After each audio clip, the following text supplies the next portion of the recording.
And what is up, everyone? It's the top of the hour here on 90.3 WMSC, Upper Montclair, 4 p.m. Eastern Time. And you know what that means. It's time to kick the tires and light the fires, Big Daddy. It's time for the Digital Dash. I am your host, Javier Reyes. And for the next 3 hours, I'm going to be talking to you about all the stories, impressions, unabashed opinions, and little idiosyncrasies out there in the world of pop culture goodness. And sometimes featuring only, and I mean only, the most illustrious of guests. Today we're getting all spooky and scary with a spooky edition of the Digital Dash. First, returning guest Trevor Gioia is going to stop by to talk about Halloween and the horror genre as a whole, which he loves very, very much. Then my friend Shannon Pallatta is going to call in for a conversation about our favorite animated movies, as well as, to keep with the Halloween theme, candy. The joy that is candy. Then to close things out, I'm going solo and doing a little tribute to the month of October. Just a little tribute. And for a month that I feel is often a little bit underrated for how much it really, puts out there. It's got a good net rating, puts out a lot for what we get. You know what I'm saying? So yeah, guys. But before all that, of course, we're going to take a quick break. And when we come back, we'll be going through the news roundup in the form of the opening dash. That's right, everybody. It's a Digital Dash here on 90.3 WMSC Upper Montclair. Stay tuned. And we're back, everybody, here on 90.3 WMSC Upper Montclair. It's time for the opening dash, starting with movies and TV news. Start things off with a real banger. Wonder Woman 1984 has been delayed to 2020. Reading now from Variety. Wonder Woman 1984 pushed back 7 months to 2020. Warner Brothers has moved Gal Gadot's Wonder Woman 1984 back 7 months from November 1st, 2019 to June 5th, 2020. The sequel, which is set in 1984, replaces Mark Wahlberg's $6 billion Man, which has been taken off the schedule. Jeff Goldstein, Warner Brothers' president of domestic distribution, said, "We had tremendous success releasing the first Wonder Woman film during the summer, so when we saw an opportunity to take advantage of the changing competitive landscape, we did. This movie lands the film exactly where it belongs." Wonder Woman 1984 is the 8th installment in the DC Extended Universe and the 4th movie featuring Gal Gadot's Wonder Woman. The first pick earned $821.8 million worldwide, including $412.6 million in North America. The movie is the highest-grossing film with a female director, as well as the 25th highest-grossing movie of all time in North America. So we'll just have to stay tuned for that. I'm glad Steve Trevor's back. Shout out Chris Pine. One of the really great things that happened in that movie, and I'm excited. Stinks that it was delayed, but I trust them, and hopefully this is for the best. Speaking of things that we trust, this I don't trust. This via Deadline. Disney is talking Pirates of the Caribbean reboot with Deadpool scribes Rhett Reese and Paul Wernick. Like I said, reading again from Deadline. Disney is exploring a reboot of its billion-dollar Pirates of the Caribbean franchise. The studio has met with the writing team of Rhett Reese and Paul Wernick, and they are in early talks to write the script. Reese and Wernick are the writers behind the first two Deadpool blockbusters, and before that wrote Zombieland and its sequel, and Six Underground, the action film that Michael Bay is directing for Netflix with Ryan Reynolds starring. Jerry Bruckheimer will continue to captain the ship as producer on Pirates of the Caribbean, but at this point it's too early to say who else might be back, and that includes Johnny Depp, who has channeled Rolling Stones' rogue Keith Richard in playing Jack Sparrow through the first 5 films. It is not surprising the studio will try to breathe new pirate life into the franchise, as the first 5 films gross north of $4.5 billion over 14 years. So yeah, that's big news just in terms of movie stuff. It is a big franchise. Somehow. It's one of those franchises that just happens to be big, but nobody is actually talking about it all that much. You know what I mean? But everybody keeps going to see those movies. I'm sure that they do well for some reason as like a family picture or something. I don't really know why, but they do. So that should be interesting. And speaking of even more interesting stuff, something that I actually care and something that I actually trust, reading now from The Hollywood Reporter. Legendary is producing a live-action My Hero Academia movie. The manga takes place in a world where 80% of people have developed powers. It is jumping to live action. Legendary is producing a feature film based on the property, which takes place in a world where 80% of people have developed powers known as quirks.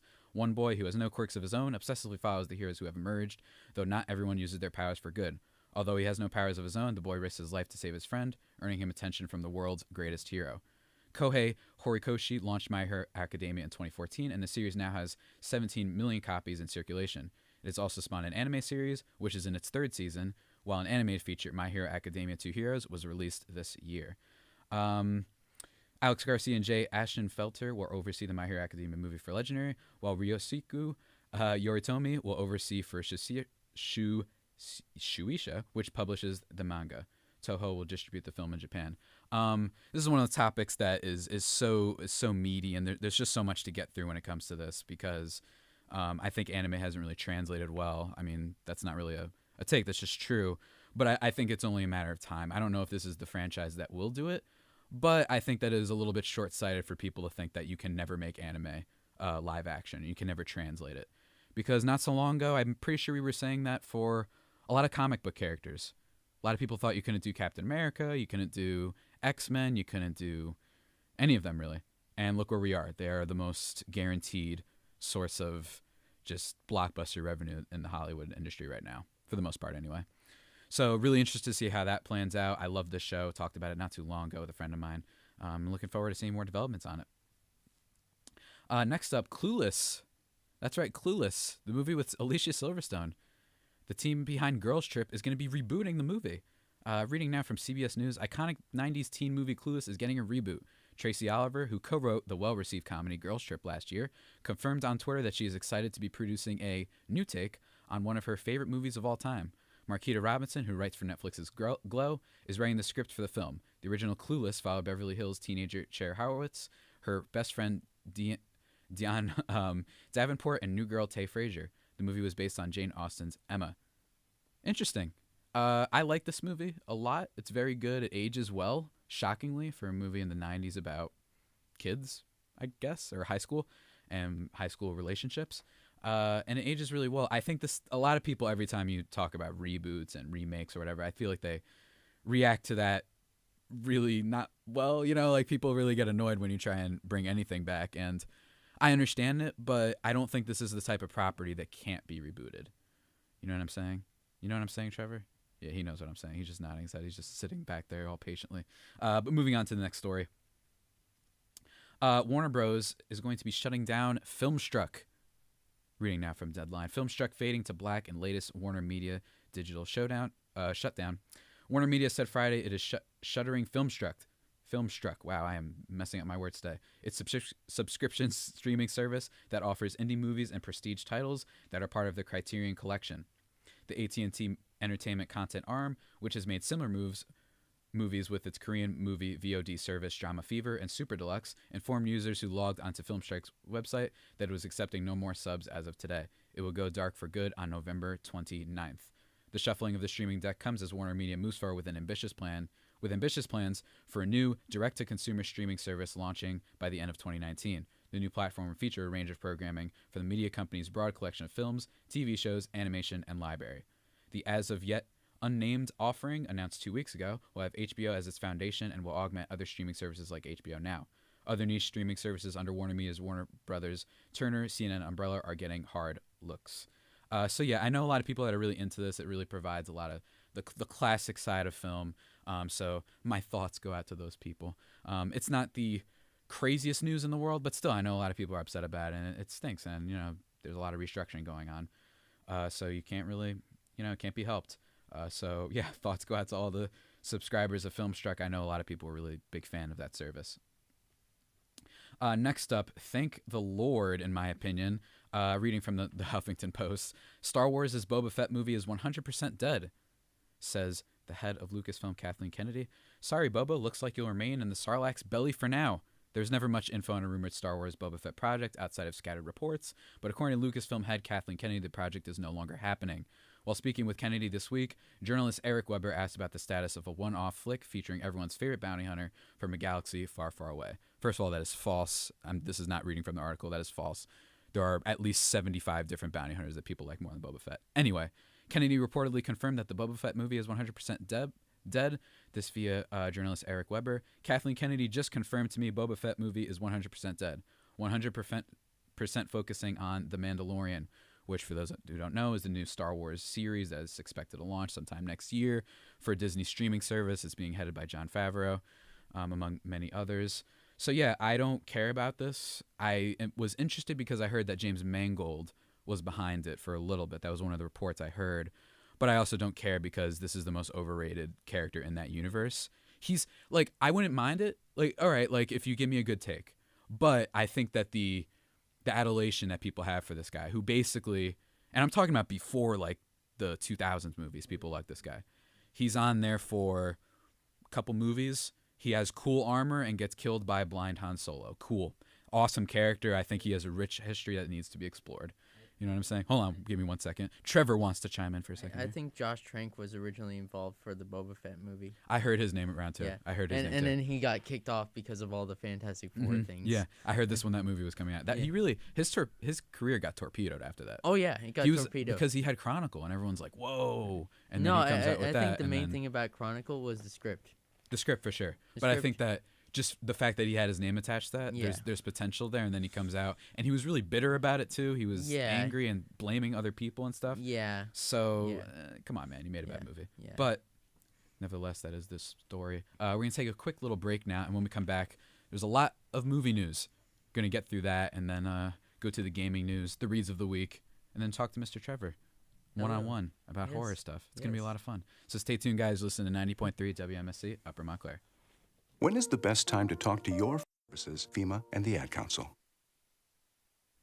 And we're back, everybody, here on 90.3 WMSC Upper Montclair. Continuing on with the movie news, going to try and get through as fast as possible. This is a fun story, actually. Forgot I even put this on my little notes here. New SpongeBob movie reports and information are coming out. This reading from Polygon. SpongeBob SquarePants' next movie tells his origin story. We've known that SpongeBob SquarePants would be headed back to the big screen since early 2015, but only now have we received our first real details of what he'll be up to in this third feature film. During her talk at the View conference in Turin, Italy, Paramount Animation president Marilia Soria gave fans a brief description of the movie, according to Cartoon Brew. Soria said that the movie, which will be called The SpongeBob Movie, It's a Wonderful Sponge, is going to explore the character's history, taking Bikini Bottom's favorite sponge back to his roots at Camp Corral, where he first met all his undersea friends. The film will also, based on its title, bear a heavy influence from Frank Capra's 1949 Christmas classic, It's a Wonderful Life. How about that? Very weird take, and I am kind of all in for it. Everybody loves SpongeBob. I'm pretty sure everybody loves SpongeBob. But I if you told me that they would be doing a It's a Wonderful Life type of take on him, I'm sure in a much more PG type of way, of course, I would not have believed that. That's just like out of left field, but I think in a good way. I'm kind of for it. I mean, I really think that It's a Wonderful Life is definitely a classic, and for me is the number one on my list of movies that you just need to see. And that doesn't mean that I think it's the best movie ever. I just think it's important for people to see that movie. It has a very important lesson in it, as I'm sure most can attest to. But moving on now from Mr. SpongeBob, we got more to go through because there's a lot on the opening dash today. Let's see what we got here. Yes. I'm interested in this. Jamie Lee Curtis has signed on to join Rian Johnson's ensemble movie, Knives Out. Reading now from Variety. Jamie Lee Curtis has joined the A-list ensemble of Rian Johnson's Knives Out. The new role comes on the heels of Curtis's success at the box office, with Halloween slashing records last weekend. The movie stars Daniel Craig, Chris Evans, Lakeith Stanfield, Michael Shannon, Don Johnson, and Anna de Armas. Johnson will write and direct as well as produce with Ram Bergman. Production is set to begin in November. No idea what this is. I'm a fan of Rian Johnson, though, and I'm a big fan of Chris Evans, and I'm a big fan of Lakeith Stanfield, and I kind of like Daniel Craig. Yeah, I'm pro Daniel Craig for the most part. I like when he does roles that aren't James Bond, though. I think he's a good actor that just is...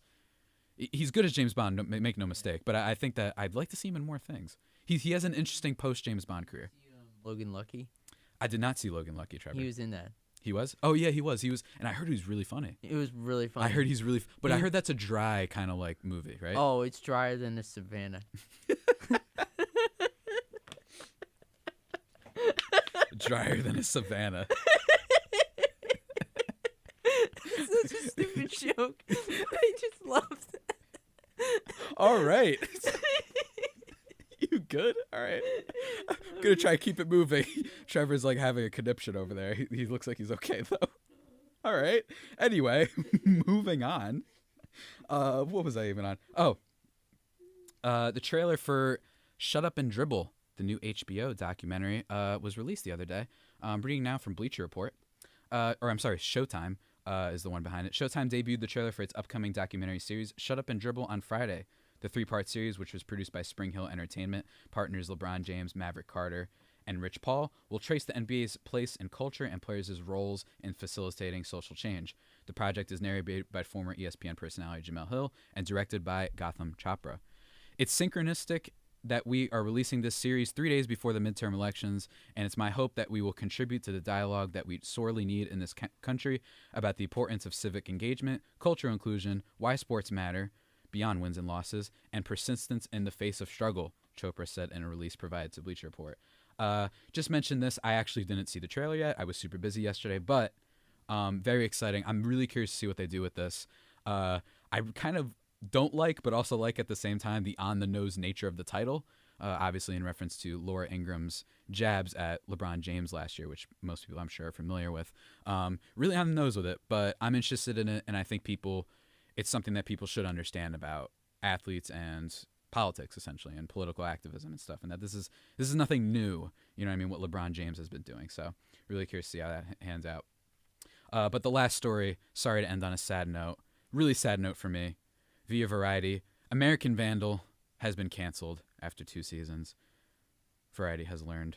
The half-hour mockumentary series launched its 2nd season on the streaming service back in September.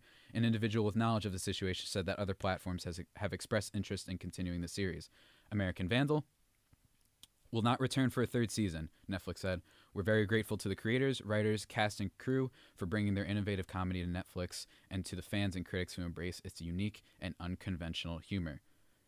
I'm really sad about this. I had a conversation with a friend of mine a couple weeks ago, and I really made the bold claim that I thought season 2 of American Vandal was one of my favorite series of TV that I've seen in a really long time. I just thought it was brilliant. I thought it was satirical, but also believable. I thought it was profoundly insightful on a lot of the things that happen today in our culture, whether it be, corruption, or it just be how we treat each other, social media, all these type of things. So I really do recommend people checking that out. It's not, the first season's really good too, but I thought that the 2nd season really took it up to a level that I did not expect it was capable of. You know what I mean? The writing is just 10 times better, and I love the characters in it even more, especially the main person who's the target of it. But, and if you want to, check out my archive, I guess. I had a conversation with my friend Alex Eichler a couple weeks back about American Vandal, why I love it so much. So, yeah, that's the end of the movie and TV news. And now we're moving on to some video game news. Not too much here, just a couple quick reports. First up, Resident Evil. This via Polygon. Resident Evil 4, Resident Evil, and Resident Evil 0 are headed to Nintendo Switch. Some of the greatest games in the Resident Evil series are coming to Nintendo Switch. Capcom announced Friday on Twitter that Resident Evil 0, and Resident Evil 4 will be available on the hybrid console in 2019. We don't know exactly when they're coming, and I don't care about Resident Evil. I really don't. But I know that they are. I respect them, and I respect what they did for the gaming industry. And it's exciting. It is a little bit weird that everyone seems to get overly excited about essentially remakes that keep getting ported to the Switch and not new games, acting like it's like, cool, yeah, the Switch is great. These are games that were released like 20 years ago. I think it's a problem when remakes seem to be the biggest thing that people are excited for your console. But still, I have a Switch, so maybe I'm being a hypocrite by saying that. I do enjoy that console. But still, shout out to all the Resident Evil fans out there. I know my sister's a big fan of Resident Evil, so she's probably excited about this too. Next story. This was kind of announced earlier this morning. The full list of PlayStation Classic games the full list of games that will be available on the PlayStation Classic has been revealed. Sony, this via Engadget, Sony has finally revealed the full games list for the PlayStation Classic, and it looks like it'll please fans looking for a nostalgia hit, mostly. For the full list, let's see here. It is launching on December 3rd, but just to give a recap of all the games on there. Battle Arena Toshinden, Cool Borders 2, Destruction Derby, Final Fantasy VII, Grand Theft Auto, Intelligent Cube, Jumping Flash, Metal Gear Solid, Mr. Driller, Oddworld, Abe's Odyssey, Rayman, Resident Evil Director's Cut, Revelations, Persona, Ridge Racer Type 4, Super Puzzle Fighter 2 Turbo, Siphon Filter, Tekken 3, Tom Clancy's Rainbow Six, Twisted Metal, and Wild Arms. So in my opinion, just judging off that list, some good titles. Grand Theft Auto, I think a lot of people will be like, whoa, that's crazy, right? It is the PlayStation one. That is not when Rockstar was at its peak. This is not the 3D one. This is the top-down kind of, if anybody ever played Grand Theft Auto Chinatown Wars, it's more like that. Still a solid game, but I think that people reading this might freak out a little bit just because they hear that. But that's PlayStation 2. But who knows? Maybe PlayStation 2 Classic is in store for the future. We'll just have to see. So yeah, that's the full list. Next story. This is from last week, but it is so big that I felt that I should have it for this week as well. Reading from Kotaku, PS4's exclusive Days Gone has been delayed again. now to April. Days Gone is the first to flinch in the game release death race, currently slated for February 22nd, 2018. Today, as in this was on October 19th, Sony announced the open world zombie game will be delayed again by 2 months so the studio can finish polishing it. We recently decided to move the release of Days Gone from the crowded February timeframe to April 26, 2019, Sony said in a post over at the PlayStation blog. While the studio is eager to see Days Gone in the hands of fans, Bend Studio will take the opportunity to further polish Days Gone. This is the game's second delay, following an announcement last March by Sony Bend that it wouldn't be hitting in 2018, as previously stated by Sony Worldwide Studio President Shuhei Yoshida. New delay is very surprising. This fall was already jam-packed between Sony's other first-party blockbusters, Spider-Man, as well as the usual annualized series, and, of course, Red Dead Redemption 2, which launched this past weekend. So people who are into games, you understand this. You get why this is a big deal. I don't know. I don't know what to say. I think it's probably for the best just because it would have been weird if it was launching around, in my opinion, probably going to be the same time as The Last of Us. Which I think is going to come out in about May or June, something like that. Maybe April. I don't know. But to have two zombie-esque games launching around the same time, especially when one of them has had such a troubled life cycle, feels like you'd be setting it up to fail. So I'm hoping that the game's good because that studio, who hasn't put out a game since I think it was God of War Ghost of Sparta on PSP, like more than 8 years ago. Clearly a lot is riding on this game, and if they don't do well, that studio is probably going to get shut down in some form. So hoping for Sony Bend to deliver. I think the game looks okay, but we'll see what happens. But then your last story, actually, really quickly, Marvel Spider-Man is the biggest PlayStation launch ever. Just throwing that out there. Boom, pow, boom, boom, boom, boom, boom, boom. And then lastly, Medieval. Might not know what that is. For PS4, will be a full remake. And the first show is coming October 31st, this via Polygon. As PlayStation fans will get their first look at the remake of Medieval for PlayStation 4 next week, according to Sean Layden, chairman of Sony Interactive Entertainment Worldwide Studios. The first trailer for the modern Medieval will drop on October 31st, Layden said. Layden also clarified, appearing on this week's PlayStation Blogcast podcast, that the game will be a full remake, not simply a remaster. Layden originally described the Medieval as a full remaster for PlayStation 4 when he announced the title of PlayStation Experience 2017. This is interesting because I've played, I would say, 20 minutes of this game, and it's just such a random property for them to be bringing back, which makes me excited. And the fact that it's a remake makes me even more excited, for them to, it's not just a remaster, not just doing some HD thing.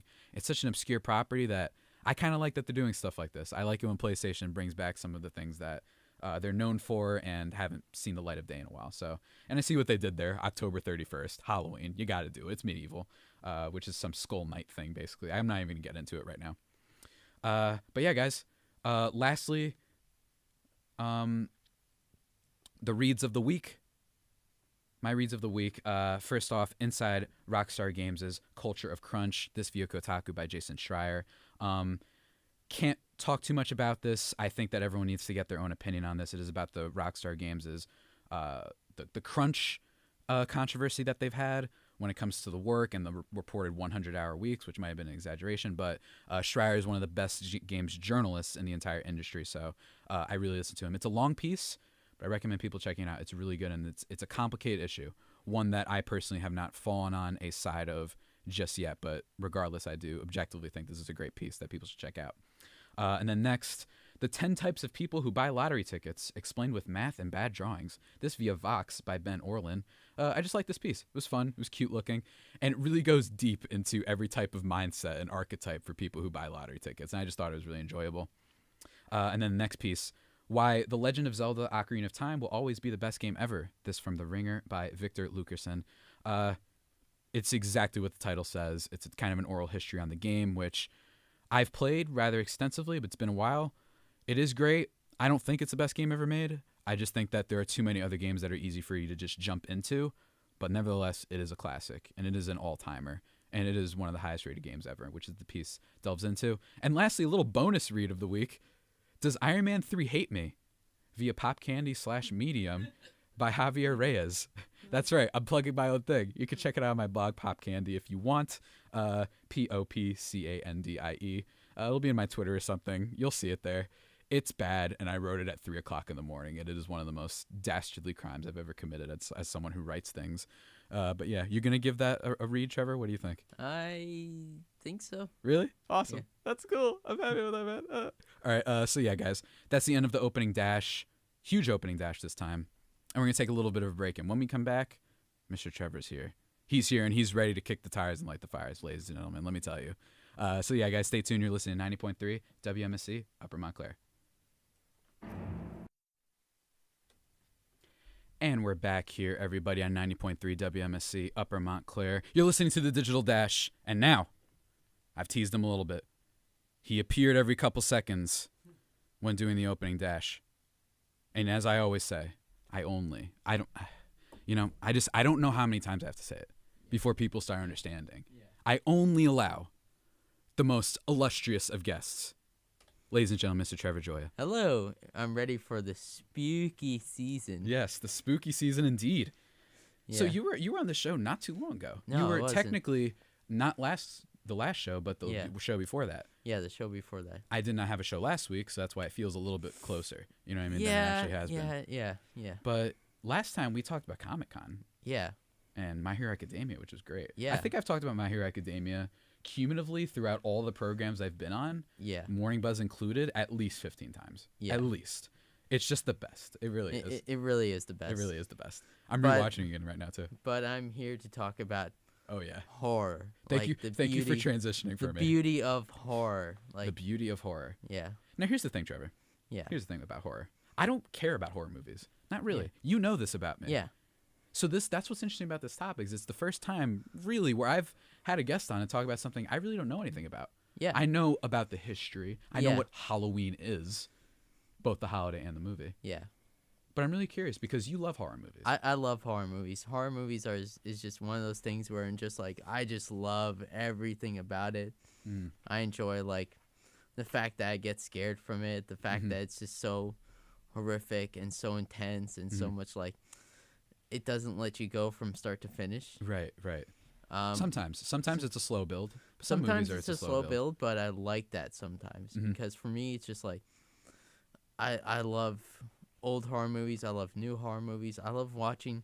I have a periodic table of horror movies T-shirt right now. Yeah, you do, and it's awesome. For the listeners, it's basically all the classic horror movies. Yeah, like the tropes, weapons, type of stuff like that. Like the famous chainsaws, thing that connects the to movie a movie, right? To a movie. That's well said. So, I love like Halloween. I just saw recently. Yeah, I was just about to ask you about that. And oh boy, I don't want to go into spoilers. Okay, I got you. But if I'm not mistaken, Yeah. just for some background, this movie stars Jamie Lee Curtis. Yes. Returning as her character that I forgot again. Laurie Strode. And if I'm not mistaken, this movie kind of pretends that the other sequels to Halloween never happened. They pretend that all the other sequels didn't exist, but they acknowledge all of them. Interesting. In some way, so shape, like or form. referencing almost. Yeah. Okay. But it is a story sequel to the original Halloween. It's a story sequel to Halloween. It's called the Old Man Myers timeline. Okay. Interesting. Because Michael Myers is now 60 or 50 years old, and me and my friend Alex both agree that he was in his late 20s. He was in his early 20s when he did the attacks during the 1970s. That's how nerdy we are. We're just like, oh, for sure. It's like like you get to see his face in the original Halloween for only 1 second. Oh, I know. But hey, man, all I know is this: Halloween. I respect it. yeah, I bash horror. I don't bash horror movies, but I say how I don't like them. They're just you just haven't found the good ones. Yeah, you just haven't. Which I was going to get into at one point. But with Halloween, Yeah, I admit there's no doubting the original. There's There- no doubt about it. It is as my dad once said, it was an accidental masterpiece. It was an accidental masterpiece. Who were these people? Nobody knew. This is John Carpenter, who at the time really no name, not yet. No. Now not obviously yet. everybody Not knows who yet. he is. But at the time, I mean, that film, the music obviously is iconic. Obviously. Yeah. Okay, iconic. Yeah. And just some of the shots in that movie, the trim, Oh my the God. hedge, that one's famous in little- broad daylight. There's just so many shots in that film. There's so many, like, as a filmmaker, I'm like one of those filmmaker nerds who's just like, look at this shot, look at this shot, right. look at, to basically tell people a shot is basically one single image that basically is gonna like show them. It's basically gonna make you feel an emotion during the movie. The ability for just framework of the camera Oh, to convey emotions in film is often I'm overlooked. sorry, I'm nerding out completely. Oh, go for it. I love when people nerd out. Because for me, like Halloween, the new one says, "Oh yeah, you like those long tracking shots? Welcome back." And Welcome it's just back. Like, and it's just like, I don't want to give I don't want to give the best tracking shot away, but there's some good there's one good one where you're just like, oh my gosh, this movie is so intense. I've never seen a movie where it just like it just goes for it. It just goes for it. Within the first 20 minutes of the movie, it's like, yeah, it's Halloween. Right. And it's like, and then something happens, and then all of a sudden it's like, you're like, oh, oh my. I can imagine. So You're you're like- saying, so from a technical aspect, do you think that the movie is very good? I think the movie's very good. Interesting. Because if I'm not mistaken, it's also selling quite well, which is, I say that like it's a surprise. It's not super surprising, It's really. not super surprising because because the director behind it respects the source material. If you get a director that respects the source material a lot, you get a good movie. Oftentimes that is the case. The super fans who just love this stuff, I feel like you just see that they know what to do because they know that you have to do it differently. Yes. It's hard. I'm not going to pretend remakes I tried to reboots are easy. when I tried to even trying to write a Star Wars story, like a Star Wars fan script, it's challenging to take yourself out of being a fan and making yourself be like, okay, what would I want to see? What would I want to do? What would I want to see? But at the same time, you still want to make it Star Wars. Yeah. You know what I mean? Yeah. You don't just Power Rangers it. No. Like that one dark YouTube movie from a while ago where they just like, yeah, let's make it about drugs and murder now. And it's like, I mean, yeah, the characters are still named that, but that's not Power Rangers. No. It was not everything that's made darker or more mature is better. That's just a I misconception. just liked it because it was just ridiculous. I did appreciate the fact that it existed. Make no mistake about that. But also, man, they got killed in the worst way, except for the Blue Ranger. He went out like a beast. That was awesome. You know what I'm talking about? That was awesome. He's like, okay, that was awesome. So talking about like, so since Back to you're Halloween. since you're, when you first when Halloween the movie opens, I don't want to say how it opens exactly, but the way the title sequence does it, it just rebirths the original pumpkin from the original movie. Nice. And it just does this over the new Halloween theme. And it's so beautiful, and you're just like crying. If you're a horror fan, you're like, this is so beautiful. Perfect, yeah. This is so beautiful. It's rebirthing the original pumpkin from the original Halloween, and you're like, Hey, I'm more of a fan of the Great Pumpkin from Charlie Brown, personally. I recently, oh my god, I'm gonna watch that tonight. I watched that, and I'm just like, I watched that. I'm just like, he's just thinking. He just mixed up his holidays. Yeah. I can't believe a kid like that would mix up your holidays. Oh my gosh. I don't know. Yeah, but like, yeah. Well, what's interesting is you touched on it a little bit, just that it touches on a lot of the techniques. All right, what would be a right word to say that Halloween in the horror genre kind of does. Now, here's the thing I mentioned before. I do not like horror movies. Yeah. It's It's not that I just have a vehement like kind of hatred towards them. I just happen to never see them, and I think part of that is because in high school I feel like now I'm just really just guessing stuff. I feel like high school is a time period where like horror. It's either high school or the sleepovers when you were a kid. Is where people's love of horror movies kind of stem from. My love of horror started in high school, but it started really dangerously because I started with giant monster movies. Okay. Like I loved Super 8. Oh, I love Super 8. Oh, so I love Trevor. Super 8. Trevor, my man. See, this is why I said only illustrious guests. Yeah. Right, like I love Super 8, so I'm like I like that that. movie. So I went back and rewatched all the original old Universal movies because I forgot them. I sometimes forget horror movies sometimes. I went back and rewatched all the Universal monster movies, and they were like awesome to watch, except for certain ones, which I'm not going to explain because I'll explain that. But I think that back to what I was saying really quickly. Yeah. I think that there's two times when you're a kid and you're having sleepovers with friends and you all think you're so cool because you're going to rent that R-rated movie that's going to scare all of you. And I think that the other time is in high school. I think the reason I don't like horror movies is because I think I struck out. Now, here's the thing with that. I think I was exposed to some horror movies way too early. I was not one of those kids that – I was definitely an emotional kid. Yeah. Like one of those types that would get scared by violence and stuff when you were younger. Yeah. I feel like some people are just cool with it for some reason. I was freaked out by violence as a kid, but that's because like I had really bad nightmares. I got Yeah, really yeah. bad dreams. For me, I think that is one of the reasons I turned away because I was way too young. Yeah. And the idea of Chucky, for example, who I would beat Oh no! I would destroy Chucky in a fight. I would destroy Chucky. I have no doubt I about would it. destroy Chucky within a matter of seconds because Yeah. I'd be like, burn it, burn it. Oh, he can't die. Whatever. Just strap a box over him, throw it in the ocean. We're good. Anyway. Yeah, just throw it in the ocean. And then I think that another problem was that in high school, I struck out Yeah. big time because I feel like the horror high school thing is a thing. Yeah. With kids going after high school like freshman sophomore year type of stuff. I think that's a big deal. You could have gone to my high school and we would have been just fast friends easily. Oh, I know, easily. Like because we would have just watched. I would have shown you a lot of horror movies. For sure. But I'm gonna get into the movies that I struck out on. Yeah. Right after this. Yeah. Right after a little bit of break. We'll be right back here. 90.3 WSC Upper Montclair.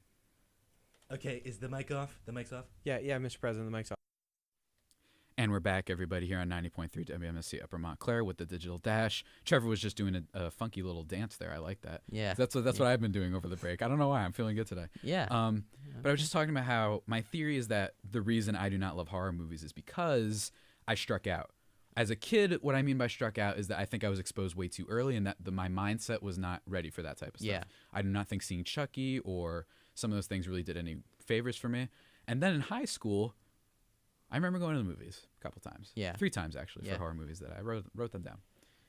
And man, they weren't good. First one. This one I'll defend. Yeah. Okay? Yeah. Because it wasn't my fault. Okay? Okay. Silent House, starring Elizabeth Olsen. Now, here's the thing. Oh, my gosh. I really got you on that one. So, I remember hearing that she got casted in a Marvel movie. And then my friend, Tyler, I'm naming him. Tyler Jones, yeah, that's right. I hope he's listening. Was like, yo, guys, like he's one of those types where he's like, yo, guys, no, we should go see this. Like, I heard it's better than Paranormal Activity. And me, knowing only that I heard that Paranormal Activity is a big deal, he was like, this is what I heard. This is what he heard, right? We go to see the movie. I actually offered my dad money to explain to me what that movie was about after I saw it. I was like, go see this and I will give you money if you can explain what happened. I don't remember if maybe there was something that made sense, but to quickly spoil it, Elizabeth Olsen's character goes from being in a haunted house thing to then all of a sudden being in on it and knowing exactly what's going on by the end of the movie. That's all I remember. That's so dumb. It was weird. And I was upset. My friend Tommy, who's been on the show before, threw his jacket across the aisle because nobody was there. There were a lot of reactions while watching that movie. We were like, what is this? This is just not good. And I love the look of the movie thinking back. I like that it was this very in the middle of nowhere and that it was this kind of creepy forest looking thing. Like, I feel like I've been to a house like that. You know what I mean? That's what the only compliment I can say about that movie. So that's number one. I'm looking it up. The next one, House at the End of the Street. The Last House on the Left? No, The House at the End of the Street. I've never heard This that. one is with Jennifer Lawrence, which I'm pretty sure is the only reason I saw that it. was The Last House on the Left. I thought it was House at the End of the Street. Look that up really quickly. No. And I think that's the only reason I saw it was because this is this is like when Jennifer Lawrence is coming off the Hunger Games. She's basically everyone's favorite actress and celebrity at the moment. So we were like, yeah, let's go see that. It was bad. It wasn't offensively bad and not like, because I kind of knew what I was getting into, but for some reason, yes, I did see that movie. And it wasn't good. No, I'm wrong. Yeah, of course you're wrong. I'm always right. God. But yeah, I think that it just didn't do the job for me. Yeah, And The then, House at the End of the Street. and the last one that I can remember seeing was, I believe it was Paranormal Activity 3. Dude, So- you chose the worst movies possible. Hey, man. All of these movies have 11, to give you people an idea, between 40 and 11% on Rotten Tomatoes. Interesting. I don't always approve of Rotten Tomatoes, but when it's that low, that it's trying to tell you something. Yeah, it's trying to Wow. tell you. For me, like the movies that man. said to me like, "Oh, you like horror? Pff, okay." Mm-hmm. The Haunting, Robert Wise, Mm-hmm. which is a movie from 1963, Mm-hmm. which will literally terrify the living daylights out of people. Mm-hmm. It made me not sleep for about one night. Mm. It freaked me out because I was just like, I don't want this to happen. Basically, to explain this movie, it's basically like an old school haunted house movie, Mm-hmm. but done by the guy who directed West Side Story.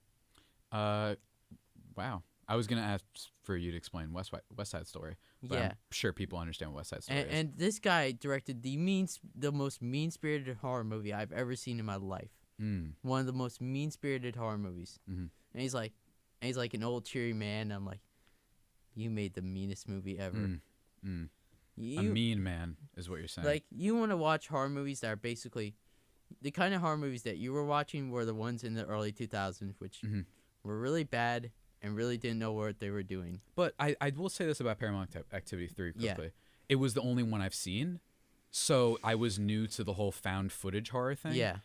And it actually has one of the most unintentionally hilarious scenes I've ever seen in my life. I should send you the whole I think spill. you might. Have you seen that movie? I think I should send you the whole spill.com review. You know Spill.com? Yeah. No. Yeah. Seriously? Yeah. Yo, that is such a throwback. I thought I was the only one who watched those fools. No. Now, that is a vulgar review, film review crew. Let me tell you. They did all the Paranormal Activities, and when Right. they got to the one where they talked about Paranormal 3 or Paranormal 4, Oh man. they compared. Trevor, I am so excited that you've heard of. I thought Spill.com was this thing I discovered and was the only one ever that had watched these cartoons because they have an audio. Yeah. It's a podcast or whatever. Yeah. But they also put for their video reviews, they put them on YouTube and stuff. I think they're still up there. My favorite one is the third one, Paranormal Uh-huh. Activity 3 review. They have some funny lines in those, And- man. And the best line is like, you remember that whole review, right? I don't remember. I'll It's send been so long. you the link. Yeah, they're still on YouTube, I bet, right? But basically the joke of it is like, some people would not leave their house. It's just really quickly though. Let me touch on the funny scene that I thought for Paranormal Yeah. Activity 3. Yeah. Do you remember? I don't know if you're gonna remember this, and hopefully you don't laugh extraordinarily loud from remembering it. There was a scene in Paranormal Activity 3 where the child, who I guess was possessed, starts walking out to where the door is and Yeah. looks out, and the mother is walking in the living room and just goes flying up to the ceiling, and you hear a smack. It cuts back to the kid, and then it cuts back, and then you just see like the body drop. Yeah. And there's something about seeing it. Me and my friend Brendan were crying, dude. Like, and I'm not even trying to I don't like it when people think something's funny that isn't, and they're like forcing out laughter. I really did just lose it because if the way it was edited, if it was just like straight up boom and then boom, Yeah. But the fact that it cut to the kid for like a second, Yeah. and then cut back, that jarring cut just destroyed me. It was like the funniest thing I ever seen in my life. I'm actually gonna go look it up when I get home and try to remember. Yeah. What it was. For me, like, my favorite comedic horror movie, talking about horror comedies, Okay. is Killer Clowns from Outer Space. Yeah, you love this movie. I love can't this. stand it. It's disgusting. I love this movie. Yeah. It is so ridiculous because it has two of the best scenes of all time, which is one where a shadow puppet. Yeah. The other scene is knock your block off, which I can't. Yeah, you well, probably can't say on. I on probably air. can't say on air. Yeah, for sure.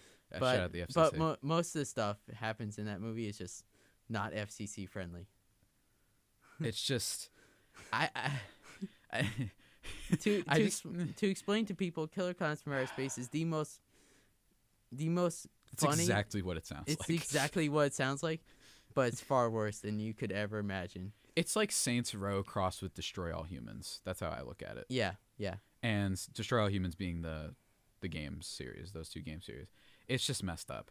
That's another thing with horror movies is I'm not a fan of gross things. I think that's another No. thing. I think if you find movies like It I have to see that. You're talking about the new one? It was awesome. New one or old one? New one. New one? I heard don't old like one's good too. the but old one is It doesn't age well? it didn't age well. It's Okay. like an age like It's aged, yeah. it's that's fine. it's so bad in my opinion because all the montages of them eating at the Chinese restaurant. I just saw it recently, so I'm like, yeah, it's so bad. I'm like, oh my gosh, this is so bad. And then when I saw the I have some awesome news for you. Whoa, okay. Well, that was a transition. What's I'm up? sorry, but Go for it. Tell me. You remember I told you about Happy Death Day Yeah, to you? yeah, you did. So during when you watch Halloween, you get a trailer for Happy Death Day 2. Really? Yeah. I figured that because you messaged me on Facebook. Yeah. And you were like, I just got to see the trailer for Happy Death Day 2U is what it's Yeah. called. And I was like, what? What are you talking about? like, what are you talking about, dude? And then I thought about it. I'm like, oh, he saw Halloween this weekend, right? And then I guessed that's awesome. First of all, Yeah, that they're not yeah. releasing it, and if you see Halloween, you get to see it. Which This it's sounds bad, but is I would say 75% of the reason why I now would want to go see Halloween. yeah. I love Happy Death Day. I love Happy Death Day. It's like an hour and a half, and it's just fun. And Jessica it's, Roth is way too good it's acting in that it's movie. one of my favorite like ridiculous slasher movies of all Yeah, time. it's just fun. It's not violent. it- It has some heart to it too. It's a lot there's a lot more heart and like depth there. So than I let think me people are explain. expecting. If I remember the trailer correctly, it opens with her waking up again Okay. and her being like, "No, it's happening again." Okay. And she's like, and she says to the guy that she was dating, and she's like, "Oh my God, it's happening again." And he's like, "What?" Mm. And he's like, and she's like, "Oh my." So so it's happening again basically. Don't even tell me the rest because I want to see it Yeah. myself. But I hope it looks like it's gonna explain the time loops. Okay. Explain the time loops. Interesting. I know it comes out on Valentine's Day, so that should be interesting. Yeah. That's from Oh, what I I love can that tell. movie. It's gonna, and the director said it's gonna be like Back to the Future Part 2.